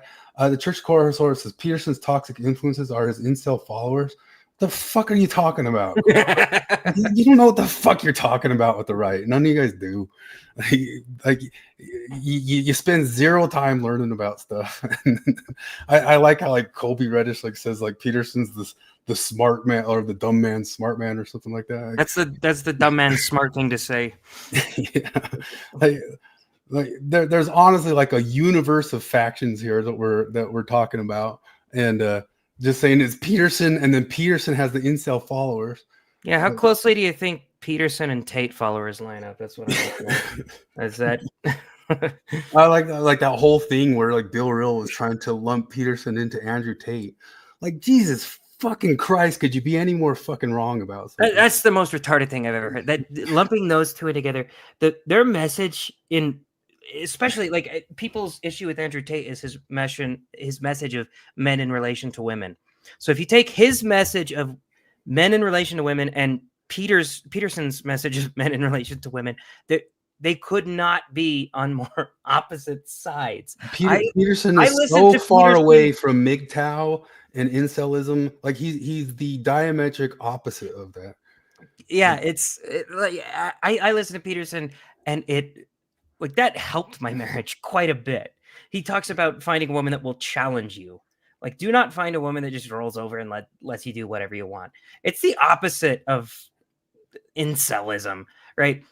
If I listen to Andrew Tate, I would hate my wife right now.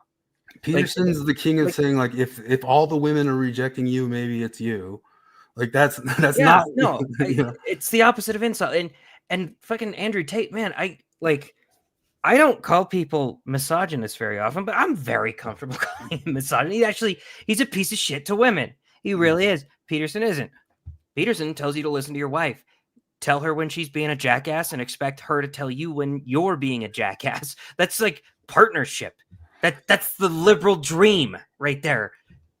So the whole world of Nick Fuente, Stephen Lyson says his wife's a big Candace fan. I mean, Candace is entertaining. Like that stuff about the Macron's wife being trans, all that stuff. That's funny. Really yeah, she's talented. But she's also bonkers. Yeah, she's nuts. But that's just it. Is like you lump Candace Owens and Robert Barnes together, whereas Robert Barnes will trash Candace Owens. Like, so how are they under the same umbrella? You know, but all the Nick Fuentes people call Jordan Peterson Juden Peterstein or something like that. Like yeah, well, it was the incel crowd hates Peterson, and if you go over to what's the rational male and that whole group of people. The rational people hate Peterson. Church of Core Horrors. It just popped up there. It's one of those things. Charles, I can see him in the StreamYard chat, but I can't see him in the YouTube chat. I don't know why. It just does that sometimes. I don't know if he was chiming in thinking that we were saying that stuff, but it's just like such a to use a Jordan Peterson like low resolution. Like you're usually pretty nice when people chime in and say something stupid. You're like, well, I mean, this time, what the fuck are you talking about? Peterson's incel army, like anybody who's like a hardcore, like go over to the Latter-day Lobsters and show me like the incels in there. You know what I mean? Those guys, if anything, they've gone. I don't know what they are. They're not Mormon. We know what Mormons are, but the Alejandro is and all that sort of stuff. The guy who runs it, but in that crew there's some sort of like Orthodox. They've almost gone like ortho. I don't know. Yeah, they have a boner for ortho symbolism and shit like that. Yeah, they're Pajalian, but in the same sense, I would say they generally lean more towards like the Dan McClellan stuff of, Bible doesn't say that. That's in fact Air Bud. Did you know why my name was Air Bud? Tell me. There was an article put out by what's Dan Ellsworth's publication. I don't know, but well, they just had like a whole thing of like there's Air Bud legalism, which is Air Bud was allowed to play, Air Bud the movie. Yeah. A dog was supposed to be allowed to play in the NBA because there was no rule against it. Yeah, I remember, and that's a Dan McClellan critique if there ever was. No, I remember the first time I saw that was like a Disney movie from the late 80s called Gus. Did you ever watch that? Yeah. Yeah, it's the one from the guy from Yugoslavia with a donkey named Gus who could kick a field goal from like anywhere on the field. and like a team drafts him in the NFL. And they're like, we can't do this. And they're like meticulously scanning through the rule book. And well, fuck, we never wrote anywhere that a donkey can't play. We gotta do it. What else do we do? Yeah. So Peterson's advice of clean your room, get in shape, make yourself something, have meaning in the world, get married and have a kid is I guess incel stuff. I consume too much Peterson content and been in contact with too many Peterson fans to buy this argument. Okay. Nah. What have you consumed, William? I don't know. Last time you were here, you told me that what was it that wanting to have kids was a breeding kink. All right, buddy. Whatever. Yeah. I've seen people like try to flex on their knowledge of that stuff, and they're usually, I know kind of what BreadTube has imbibed of Peterson. You like come to Peterson through ContraPoints. I've watched the ContraPoints on Peterson. I've watched a bunch of ContraPoints. Is that the Peterson that you know? I thought that. Oh, I think I had like some sort of clip here about. Oh, it's gonna take me forever to find it. There was some sort of like joke on there was this funny. I was looking. Marriages. I was looking for it in the. What was it? Somebody sent me. I can't remember who it was. I thought it was Steve, but I guess it wasn't. On Facebook, somebody sent me a video of Alejandro. And he said, hey, when you slow down the Lobsters guy to 0.5 speed, his laugh sounds like a Dive's laugh. And it did. He sent me a video of it. Who was it? I can't remember who sent it to me, so I couldn't find it. But it was hilarious. Here's maybe it was Cult, actually. I have some video, I think, of Church of Core Horror right here. You able to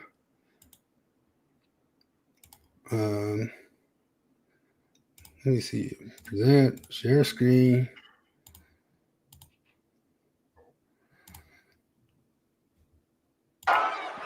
Just because I'm loyal to both of them does not mean I will ever in my life be disloyal to either of them.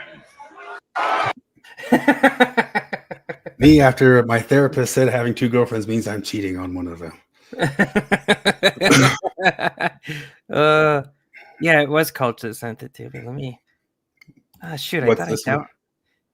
I was trying to download this video that he sent me. He just sent me a 2-second clip of Alejandro laughing, and he has it on 2 times speed, and he says that he sounds like Dive's laugh if you do it on 2 times speed.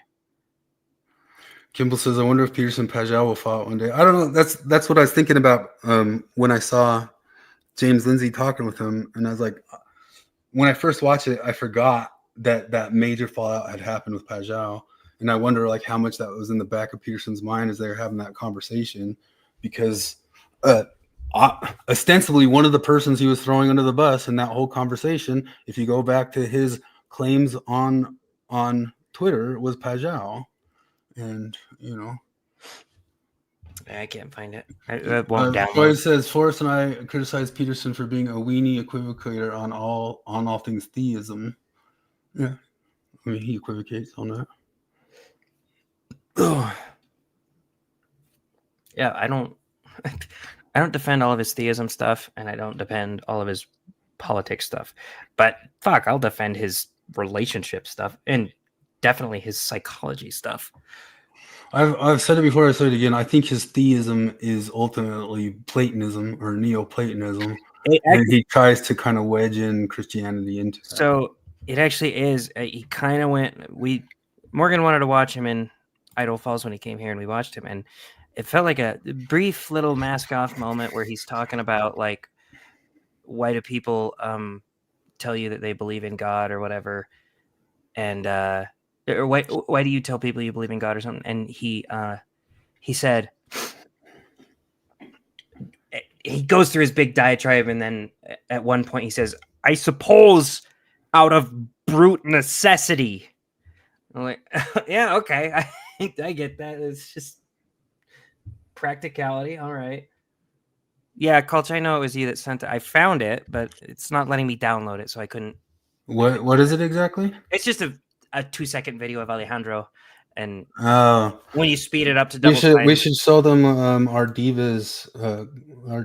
Oh yeah, Culch didn't get to see the cut real quick. laugh. Super. But Corehor says, right, his Be the Monster device definitely working out well for his followers. Man, you've got him down, dude.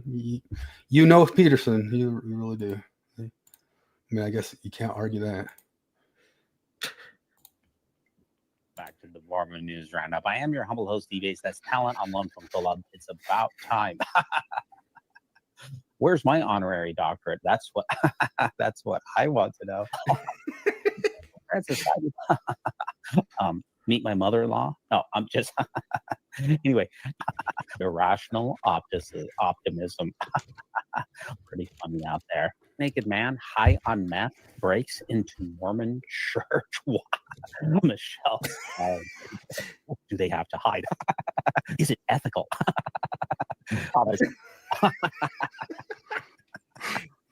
Like there's some kind of a value in an emotional testimony. Lies. Maybe just get a laugh track on your soundboard. That feel more authentic. Just filed copyright strikes. That will bring them to their knees in short order. I don't understand copyright striking. Is polygamy denial a harmless crime? You're going to be celebrated. Folks, it's another episode. We're wrapping it up here on the Mormon News Roundup. Always think celestial, and remember, no unhallowed hand can stop the Mormon News Roundup from...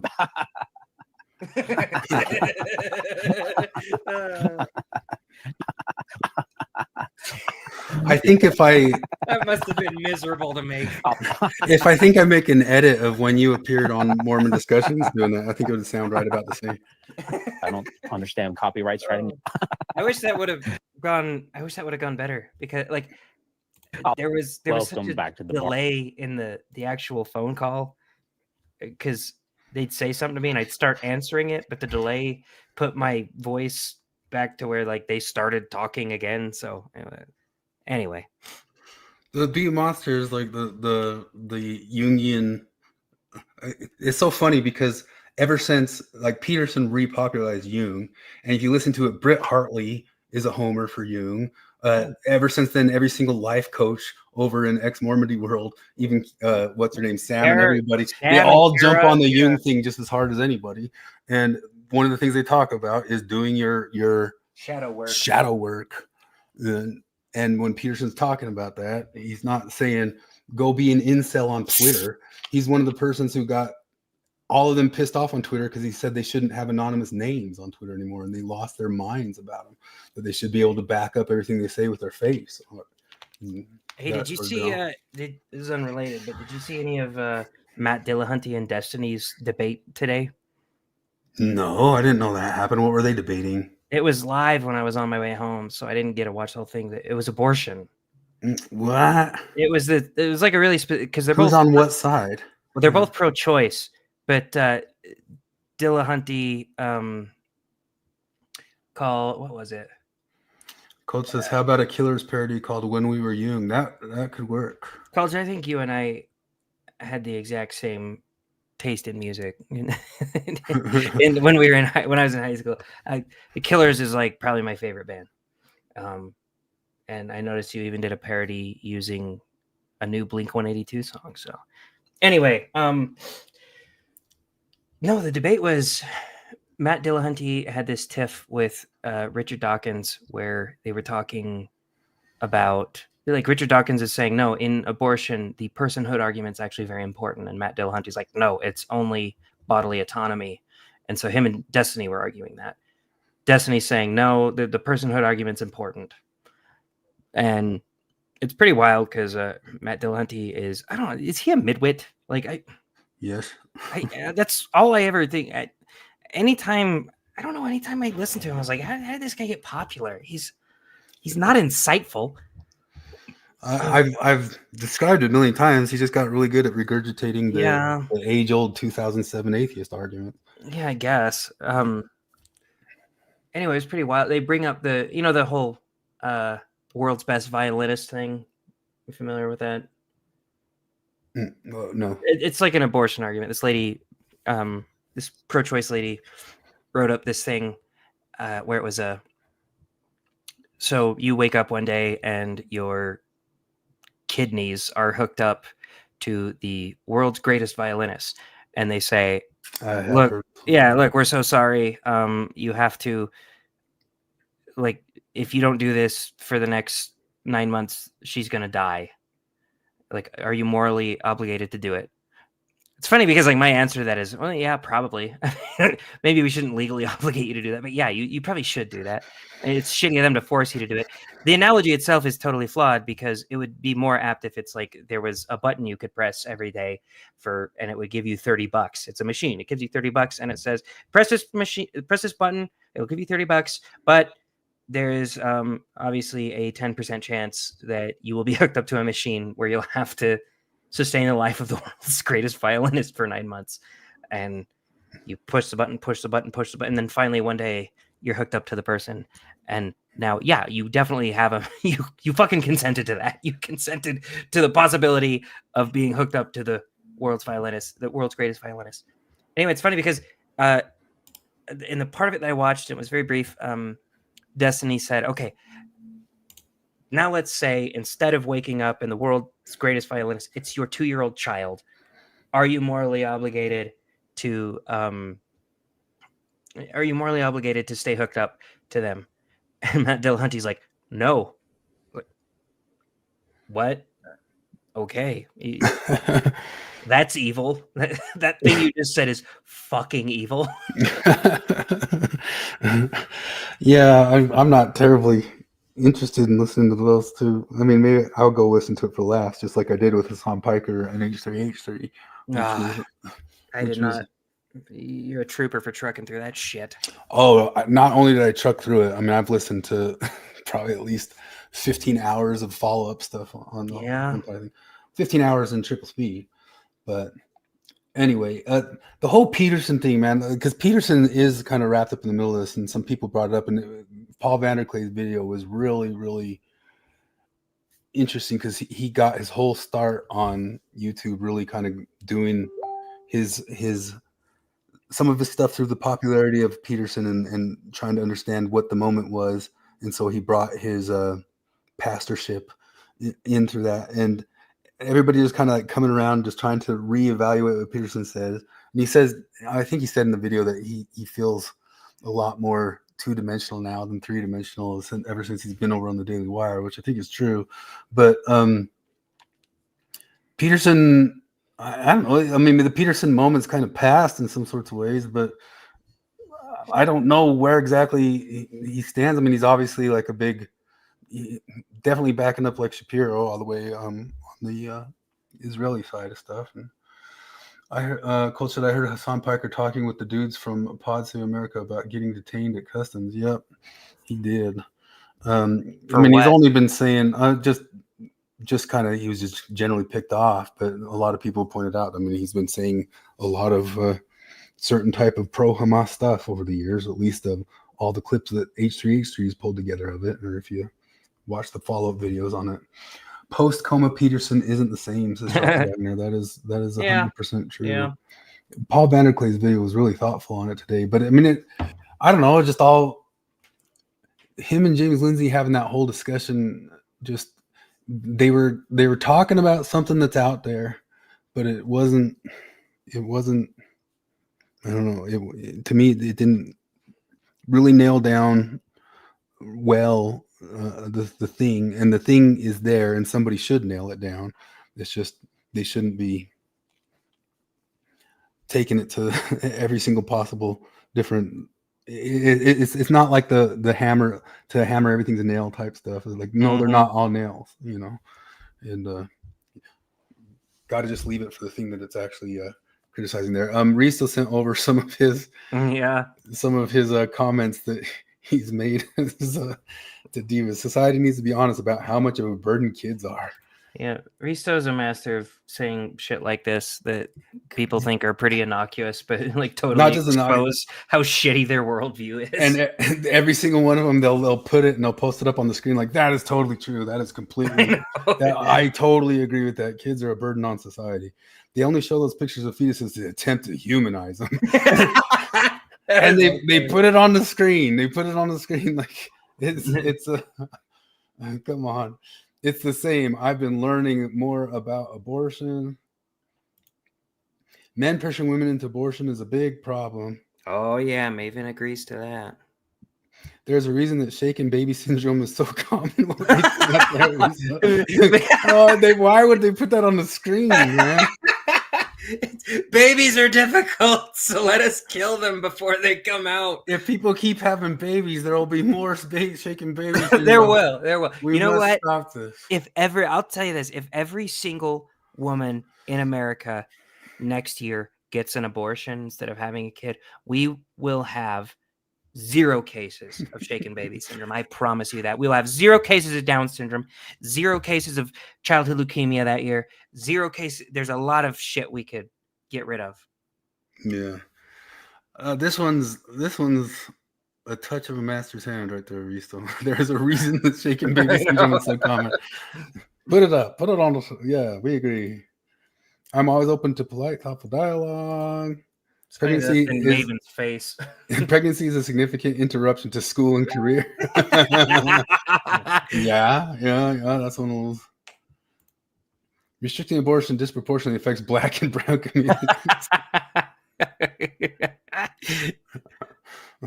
Man, it's like you just got like the walk-in orders there. So you got it. You're exactly right on all things. Anti-abortioners are often dishonest about what they really think.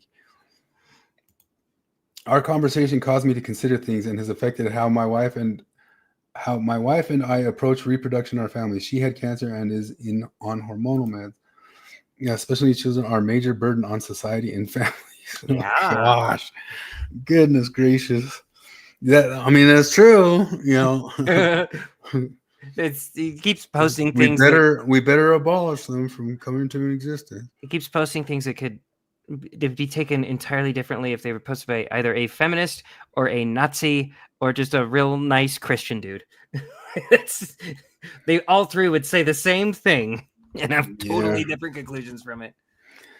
Risto, you're a master troll. That's not being of Jeebus, or maybe it is. I don't know. I don't know if I have much else. I don't know. Maybe we should have a post-coma Peterson full review. What's everybody think about Peterson nowadays? Not maybe right in this moment. Maybe think about it for a week. Maybe old Church of Korhor can come on and set us straight about all the incels that Peterson's unleashed onto the world. I'm open to hear your complaint for all the time that you're taking in with Jordan Peterson. Well, there's probably a lot of them that think that you shouldn't sterilize children. That's pretty fucked up. There's probably a lot of them that think you shouldn't kill fetuses. That's pretty fucked up. Probably a lot of them that think that a two-parent household. Yeah, there's probably a lot of them that think the two-parent household is better. Incel. They probably don't have sex with women. Yeah.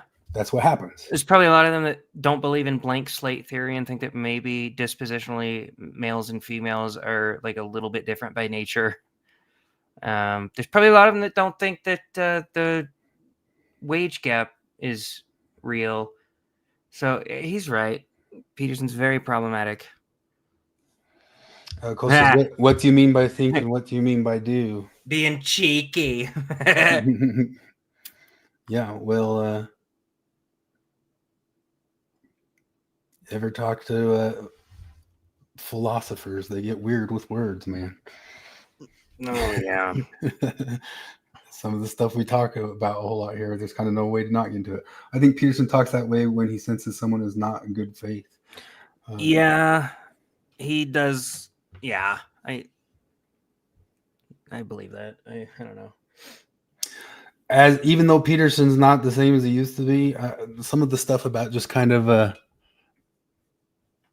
since he's been on the Daily Wire and all that sorts of stuff, like that one post that he made of like give him hell Netanyahu or BB or something like that, was kind of goofy that he put on Twitter. That was goofy, and like the alt-righter dudes, they are bigoted assholes, but they're funny as fuck because Juden Peterstein was a hilarious nickname after that. Like that made me laugh my ass. Charles says post-coma Peterson reminds me of Hugh Nibley, seeing deep meaning in things that are better understood more simply. He was always like that, but he's way worse now. Osasha says, I enjoy JP Scorched Earth tweets. They crack me up. Yeah, he's funny when he kind of gets into some of those. Everybody's like a different person on Twitter than they are in real life, for sure. But I still, as much as he's fallen off as somebody that like I catch the things that he says all the time or watch him, or he doesn't even kind of really transcend conversations as much as he used to either. But I still think Peterson's pretty defensible. I do. Yeah, for the most part. I mean, like, so I don't know. I have mixed feelings about his Daily Wire move. A lot of people didn't like that. I don't know. I have mixed feelings about the Daily Wire. They do some things I like. They've done a lot more that I don't like over the last few years. Lady They've Ballers been weird since the Jeremy Boring and the Candace Fallout thing. But yeah, Walsh and it seems like there might be a major difference in ideology between Walsh and Shapiro, and who knows how long that will. Walsh is like, let's quit giving money to foreign countries. And I'm like, yeah, I get that. Peterson's recent post, his recent like 1 hour about Harvard was classic Peterson. He was really good. Really no, you good. can still. The thing is, he does so much content now that you actually don't see quite as much. Yeah, that's true too. You only see the things that, because he has there was a day. I had a Daily Wire subscription for a while. I canceled it because they get too commercial. But like, if you go to his Daily Wire stuff, like he's got this whole series on marriage and relationship, and I thought it was fucking awesome. I really liked his Jungian reframing of the Bible type stuff. Oh yeah, the concept of like why those ideas might just last and survive through centuries, and then that becomes almost an evolutionary description of how a religion lasts. I don't. So I like. Does Peterson believe in resurrection? I'm gonna go with what my longtime claim is on Peterson. Again, just kind of repeating. I think the ultimate God he kind of believes in is Plato's God, and that he thinks that the Christian worldview is using all the types of Jungian concepts that might point at that thing. So he thinks it's, it's kind of like Kwaku oneness. It's all the same, going after the same thing. Not that he's exactly like Kwaku, but does he exactly believe in Christianity like a Christian does? No. I think if you ask me if he believes in the literal resurrection, I'd say probably not. Yeah, I don't. He tries to, even when he's like trying to think real hard of how he can fit into stuff. What I think he's trying to do is make it so how like some sort of Jungian archetype is so kind of true to everything that it is true. But did this guy pop up out of death, like a physical biological body pop out of death as another physical? I don't think he believes that. No. Yeah, he'd never tell you that. Rista says. O'Connor asked him if he had a camera at the resurrection, what would he see? Peterson said that he would probably see Jesus risen. Well, or something. Maybe he does. I don't know. I think that he can also, like the concept of egregores. No. Egregores is like the concept of a spirit, but the spirit is basically,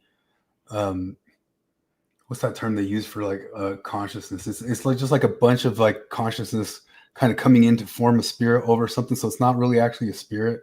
It's really actually just kind of like almost like a Hegelian zeitgeist type thing. I think when he's doing that sort of stuff, he's reframing the question in his brain to fit his Jungian psychological concepts. And so there would be like a spirit in the air of a thing that could be called like the spirit of Christ is risen type stuff. Or I don't think that he believes it like actually physically, but maybe he does. I can't speak for him. But Troy Levitt says archetype, and that's a good question. That's all Jungian stuff, and this is one of the areas that I don't follow Peterson. I'm not a Jungian uber geek. I think Peterson is a Jungian uber geek. I think the stuff's interesting. I think it's especially interesting for I don't know, probably like literary purposes, and just one of the things that I think Jung was right about was that we seem to all have certain concepts and stories that are preloaded in our software to speak to us type stuff. Sure. But I think like the specific archetypes of Jung are overstated. I do think that as sort of played out as the whole shadow work is, I do think that the Jungian shadow work is like valuable. It's instead of ignoring the violent parts of you, you try to acknowledge them and integrate them in a positive way or whatever. That has value. I don't think that any of the Exmo life coaches understand it. Yeah. So Church of Korihor is saying that Peterson said he didn't believe in the resurrection. But the thing is, like, everybody's right, and Troy and Forrest are right, is that he equivocates on this stuff. And I still hold to the concept it's because he believes in some sort of God, and he thinks all the Christianity is using storytelling language to point at it. Simple as that. Sasha says, the Exmo life coaches understand anything? They understand divorce. They would tell you to get divorced or at least open your marriage. Those are the things they'll tell you to do. They understand that, okay? Get off their back. Risto said, I think he's agnostic, and I think that's the absolute truth of it. And so if you're asking him to try to give answers on stuff, I think he feels like there's just some sort of tangible philosophical oneness out there, and Christianity really kind of points at it or something like that, and he doesn't have like great words to get to it. And I think he's been pretty open and honest about that, and that's why he equivocates on it, because he doesn't have an answer. Yeah. I saw Colby Regis say he hides things in the fog about that. So that's not hiding. That thing is in the fog. Like when he was talking about don't hide things in the fog, he's talking about like hide your own problems and your own issues like in the fog. He wasn't talking about, he doesn't know 100% with the full truthfulness that Joseph Smith did of there's a God there. He's feels like he's pointing at something, and these different kind of psychological stories help point at it. Yeah, the don't hide things in the fog thing is just a more refined version of the chapter in his previous book where he said, tell the truth or at least don't lie. So because the whole don't hide things in the fog thing is like the example he uses is some issue where his But he does say, mother "I was don't know." irritated with his dad, and like she just kind of hit. I can't. It's been a while since I read the book, so I don't know. Yeah. Yeah, Coach says he could say I don't know. And I'm like, I get that. That's I don't know. When I first started listening to Peterson, and they would ask him, "Do you think God is real?" And he would go into this big question around meaning and shit like that. I would get really annoyed because I'm like, you know what they're talking about? They're not talking about this whole purpose thing. They're not talking about like feeling meaning in your life. They're talking about, are my eyeballs going to be able to see things again after I die? Like, am I going to be able to exist in some meaningful way? That's what they mean by that. And but he The thing means is, like, something else if by God is there or not is not there for Peterson to hide or not. It's just like, what does he believe or not? And I think exactly as confused as we all are on it is exactly as confused as he is on it. And even though he has a sense that there's something, Yeah. and Reese was and probably how else right. is he supposed to explain it better? Reese was probably right. He says people just want to know, are you on my team? Yeah, and he doesn't want to be put in a box like that. Yeah.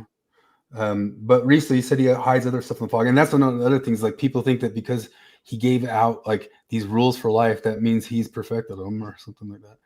He never once said that. Yeah. I don't know. He said some actually one of the most interesting parts of when we went to Peterson. He said a thing to Mormons that I think they really need to hear, and it was a guy in the Q&A told him, I can't stop looking at porn, and I really want to, and I'm engaged, and it really worries my fiance. What do I do about it? And the Mormon answer to that is fucking frickin' stop looking at it. Okay. Don't look at it ever. And his answer was like, if Cut back. you're looking at porn 3 times a week, then that means that 2 times a week is better. So next week, look at it 2 times a week. And then maybe in a couple weeks, you can try looking at it 1 time a week. And I was like, oh my God. Can you imagine how much easier childhood would have been if Mormon people told us that growing up? Like if Mormon people told, hey, look, we get it. Titties are enticing. They're great. But we think that looking at porn isn't great. If you're struggling with it, try, looking at it a little bit less next week. I'm like, that would have been so much easier to deal with. Yeah. Risa says he's just a dude with some good advice. Yeah, that's pretty much it. And has a lot of deep knowledge about other certain areas. And assload of knowledge about psychology. Like you can't. Yeah, he goes talking about like big 5 personality traits, and the same people who tell him to get out of the lane will tell him to get out of that lane when it is his lane. Yeah, like you can't fault him on his knowledge of psychology. You'd be retarded. Like even Destiny says he's really good on psychology. Yeah, and when it comes down to like religious stuff like that, I mean, I think he's just kind of pointing, like, he talks about that stuff of like how you act as if you believe in type of stuff, and that's totally getting to types of phenomenology stuff. Yeah. If you don't, if you think he's talking out of his ass on certain things, you have to go back and read like who he's standing, the shoulders he's standing upon. You don't know William James, you don't know C.S. Pierce, you don't know the phenomenologist Husserl, you don't know Heidegger, you don't like he's not the equivocator. He's standing on a mountain of equivocators, which is basically the entirety of the philosophy field, and that's how philosophers get about stuff, because they don't know the answer really ultimately, but they're all kind of just generally pointing at stuff. But here's like one of my questions: have you ever come across somebody in the wild who says, "I am of the Church of Peterson and believe it is exactly as Peterson believes it"? I mean, in those words, no. I don't know anybody. I don't know of anybody. The Mormons who like him are just kind of using it to bolster up their Mormonism. And well, that's kind of one of the. I don't know. That's sort of a good indication that it's not like culty. Is you go to the Latter-day Lobsters group, and those dudes will shit. There's on not the Peterson a same lot. belief anywhere in there. No, there's not. People. And they'll shit on Peterson when they think he's fucking up. Yeah, quite a bit. And it's in that Norm Macdonald way of like you can't make fun of a thing very well unless you love that thing. And you can tell a lot of them love him. except Scott Brown. I think I just did a Divas last. He pulled one out of me. Yeah, I know that dude. Oh my god, I made the mistake of arguing immigration with him. He was talking about the Afrikaners, and I was like, he's like, "Oh, Republicans are being hypocritical because they didn't want, like, what do you think about this? They didn't want immigrants, and now they're okay with these ones because they're white." And I was like, well, dude, there's like 40 of them. It's not that big of a deal. And he's like, even if it was gangsters, like, even if they're MS-13 and we knew it, gangsters, throwing 40 of them into America, I wouldn't do it. Like, if you gave me a choice, I'd say, well, no, don't do that. But it wouldn't be terrible. You know, it wouldn't have devastating consequences for more than a few people. And then he's like, actually, it was more like 60 people. I'm like, okay, asshole. Who cares? That's you respond to the dumbest part of the whole comment. Sasha says the alternative is all these red pill dating coach losers telling dudes to go out and bang as many girls as possible and chat up. Yeah, if you think Peterson talks that world, go see how well Rollo Tomasi thinks of him, and yeah, if we're their using long sort of feud back at, well, it was One Direction from Rollo Tomasi, but it's almost like there's like 3 different factions in the whole world, but then there's different pilled people in those factions. Okay, yeah. so if you want to find the best Finny faction, find the white pilled guy in whatever faction that is. And if we're talking about the faction of marriage and relationships with women, Peterson is white pilled, Tate is black pilled, Tomasi is red pilled. Like, it's yeah. Charles says Peterson helped me get past all my bitterness and resentment I felt towards Mormons after I left. And I am 100% in that boat too. Oh, It yeah. was a big part of that for me, and I think that was important. And part of all that just really kind of goes to show that, I mean, there really is more to all of it. Vervaeke fleshes some of this more, and Vervaeke is a complete atheist, and the 4 P's of what religion is to people. Even Church of Korihor is doing it. Like, he knows that there's something lacking in the world and it has to be there. And Peterson, probably better than anybody else, gave the evolutionary description of what's going on with religions and why certain ones last and don't.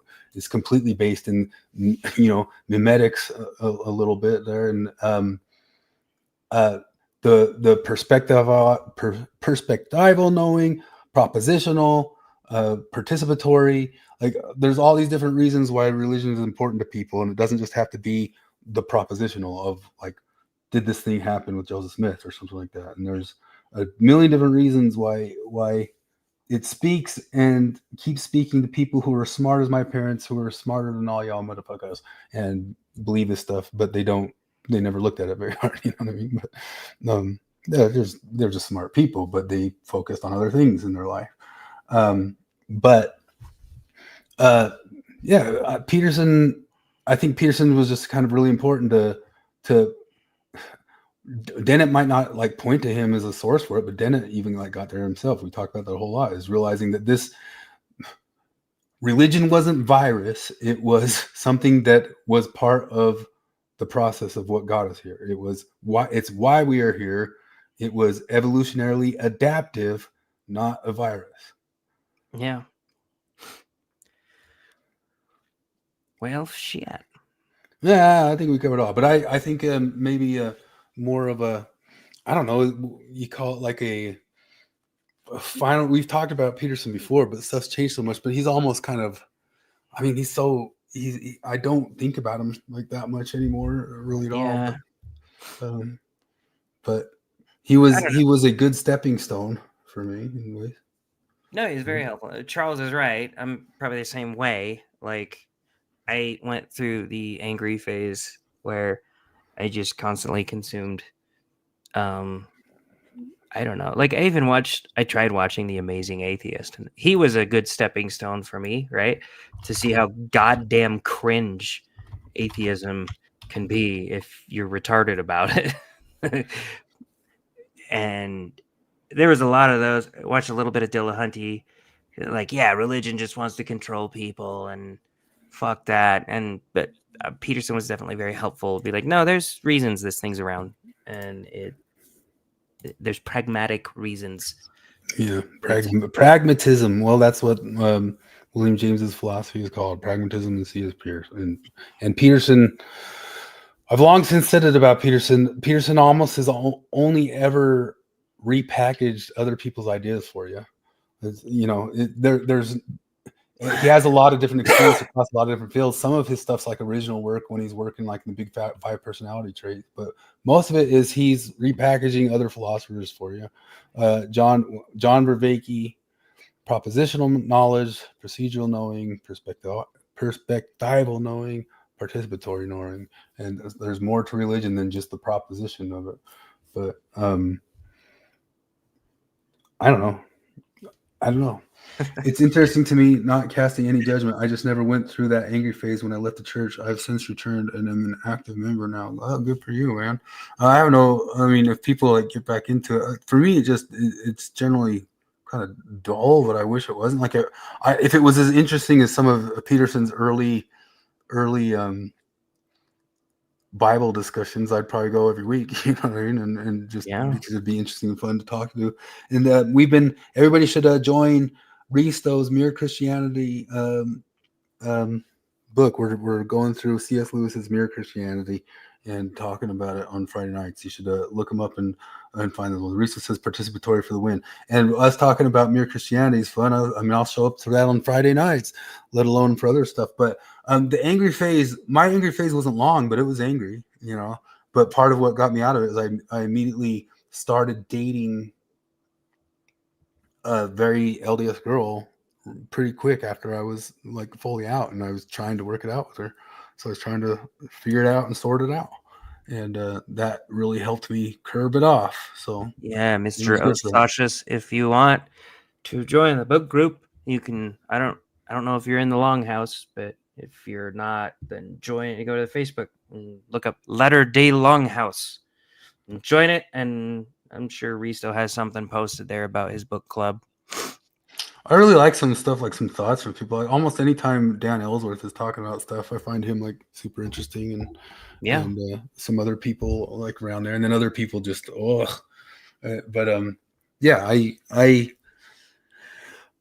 love the Mormons, and on top of that, like much as whatever philosopher I've read or Jordan Peterson or whatever, or any sort of thing, one of my main reasons for finding a reason to reconcile with it and realize smart people into it are just my parents and family, and that's always been the only reason. Like no oikophobia, no sense and no reason to become hateful and disdaining of your people and your own people. I saw who was it earlier? It was a Starbase Kolob was talking about he feels like he's ethnically Mormon, and that's actually one of the ways you could maybe transcend all these other sort of ethnicities or something like that. But this is true. I mean, it's the very first video I ever posted on here was that Stay Mormon video, which was kind of a play on the concept of the Mormons were trying to run away from the word Mormon too, or something like that.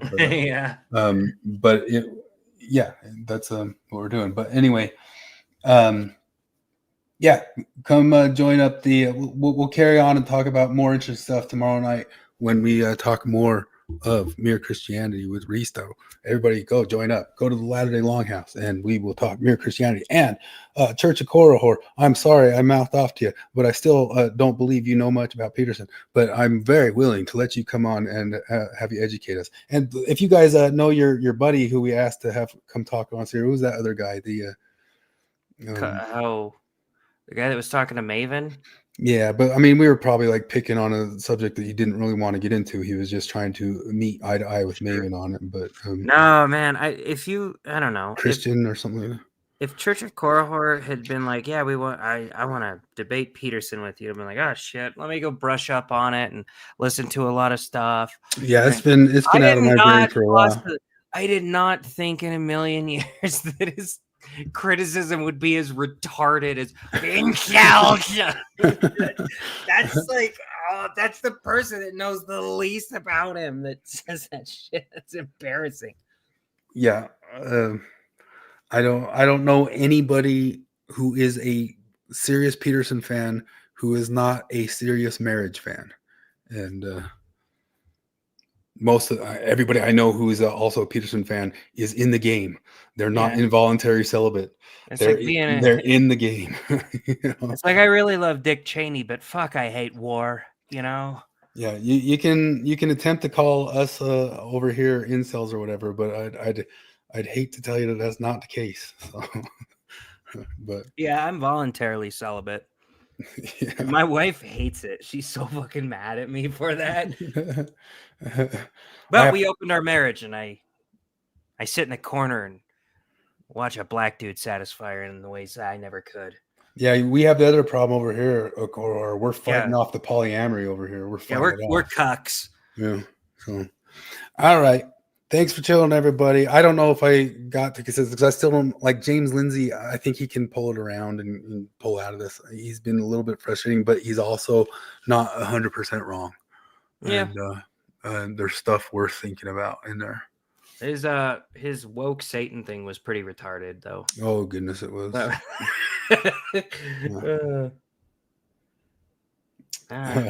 Cora Horse seems to know a lot about Peterson for someone who's definitely not an incel. Yeah. Yeah. I mean, that's just how it is. But like, I think it's kind of funny because I mean, you know, people like Foucault and all that stuff will drive me crazy. And when somebody really drives me crazy, I read 11 of their books. You know, and that's just generally how I am. and if that, like, I kind of like save it. I save it for after I know what the fuck I'm talking about, really. But I mean, I know everybody's been exposed to some Peterson out there. I've been exposed to some Pearl Davis. Pearl Davis. I think she kind of stinks, but I guess I couldn't really give the arguments on it, you know. Oh, I could give the arguments on it. She's so uncomplicated that, yeah, you can. I don't know. You can listen to a few hours of her and understand everything she ever says. It's all regurgitated bullshit about how women are terrible. I can't stand ContraPoints. I bet you I've watched more ContraPoints than you've watched. Holy Christ! Yeah, I've watched way too much ContraPoints.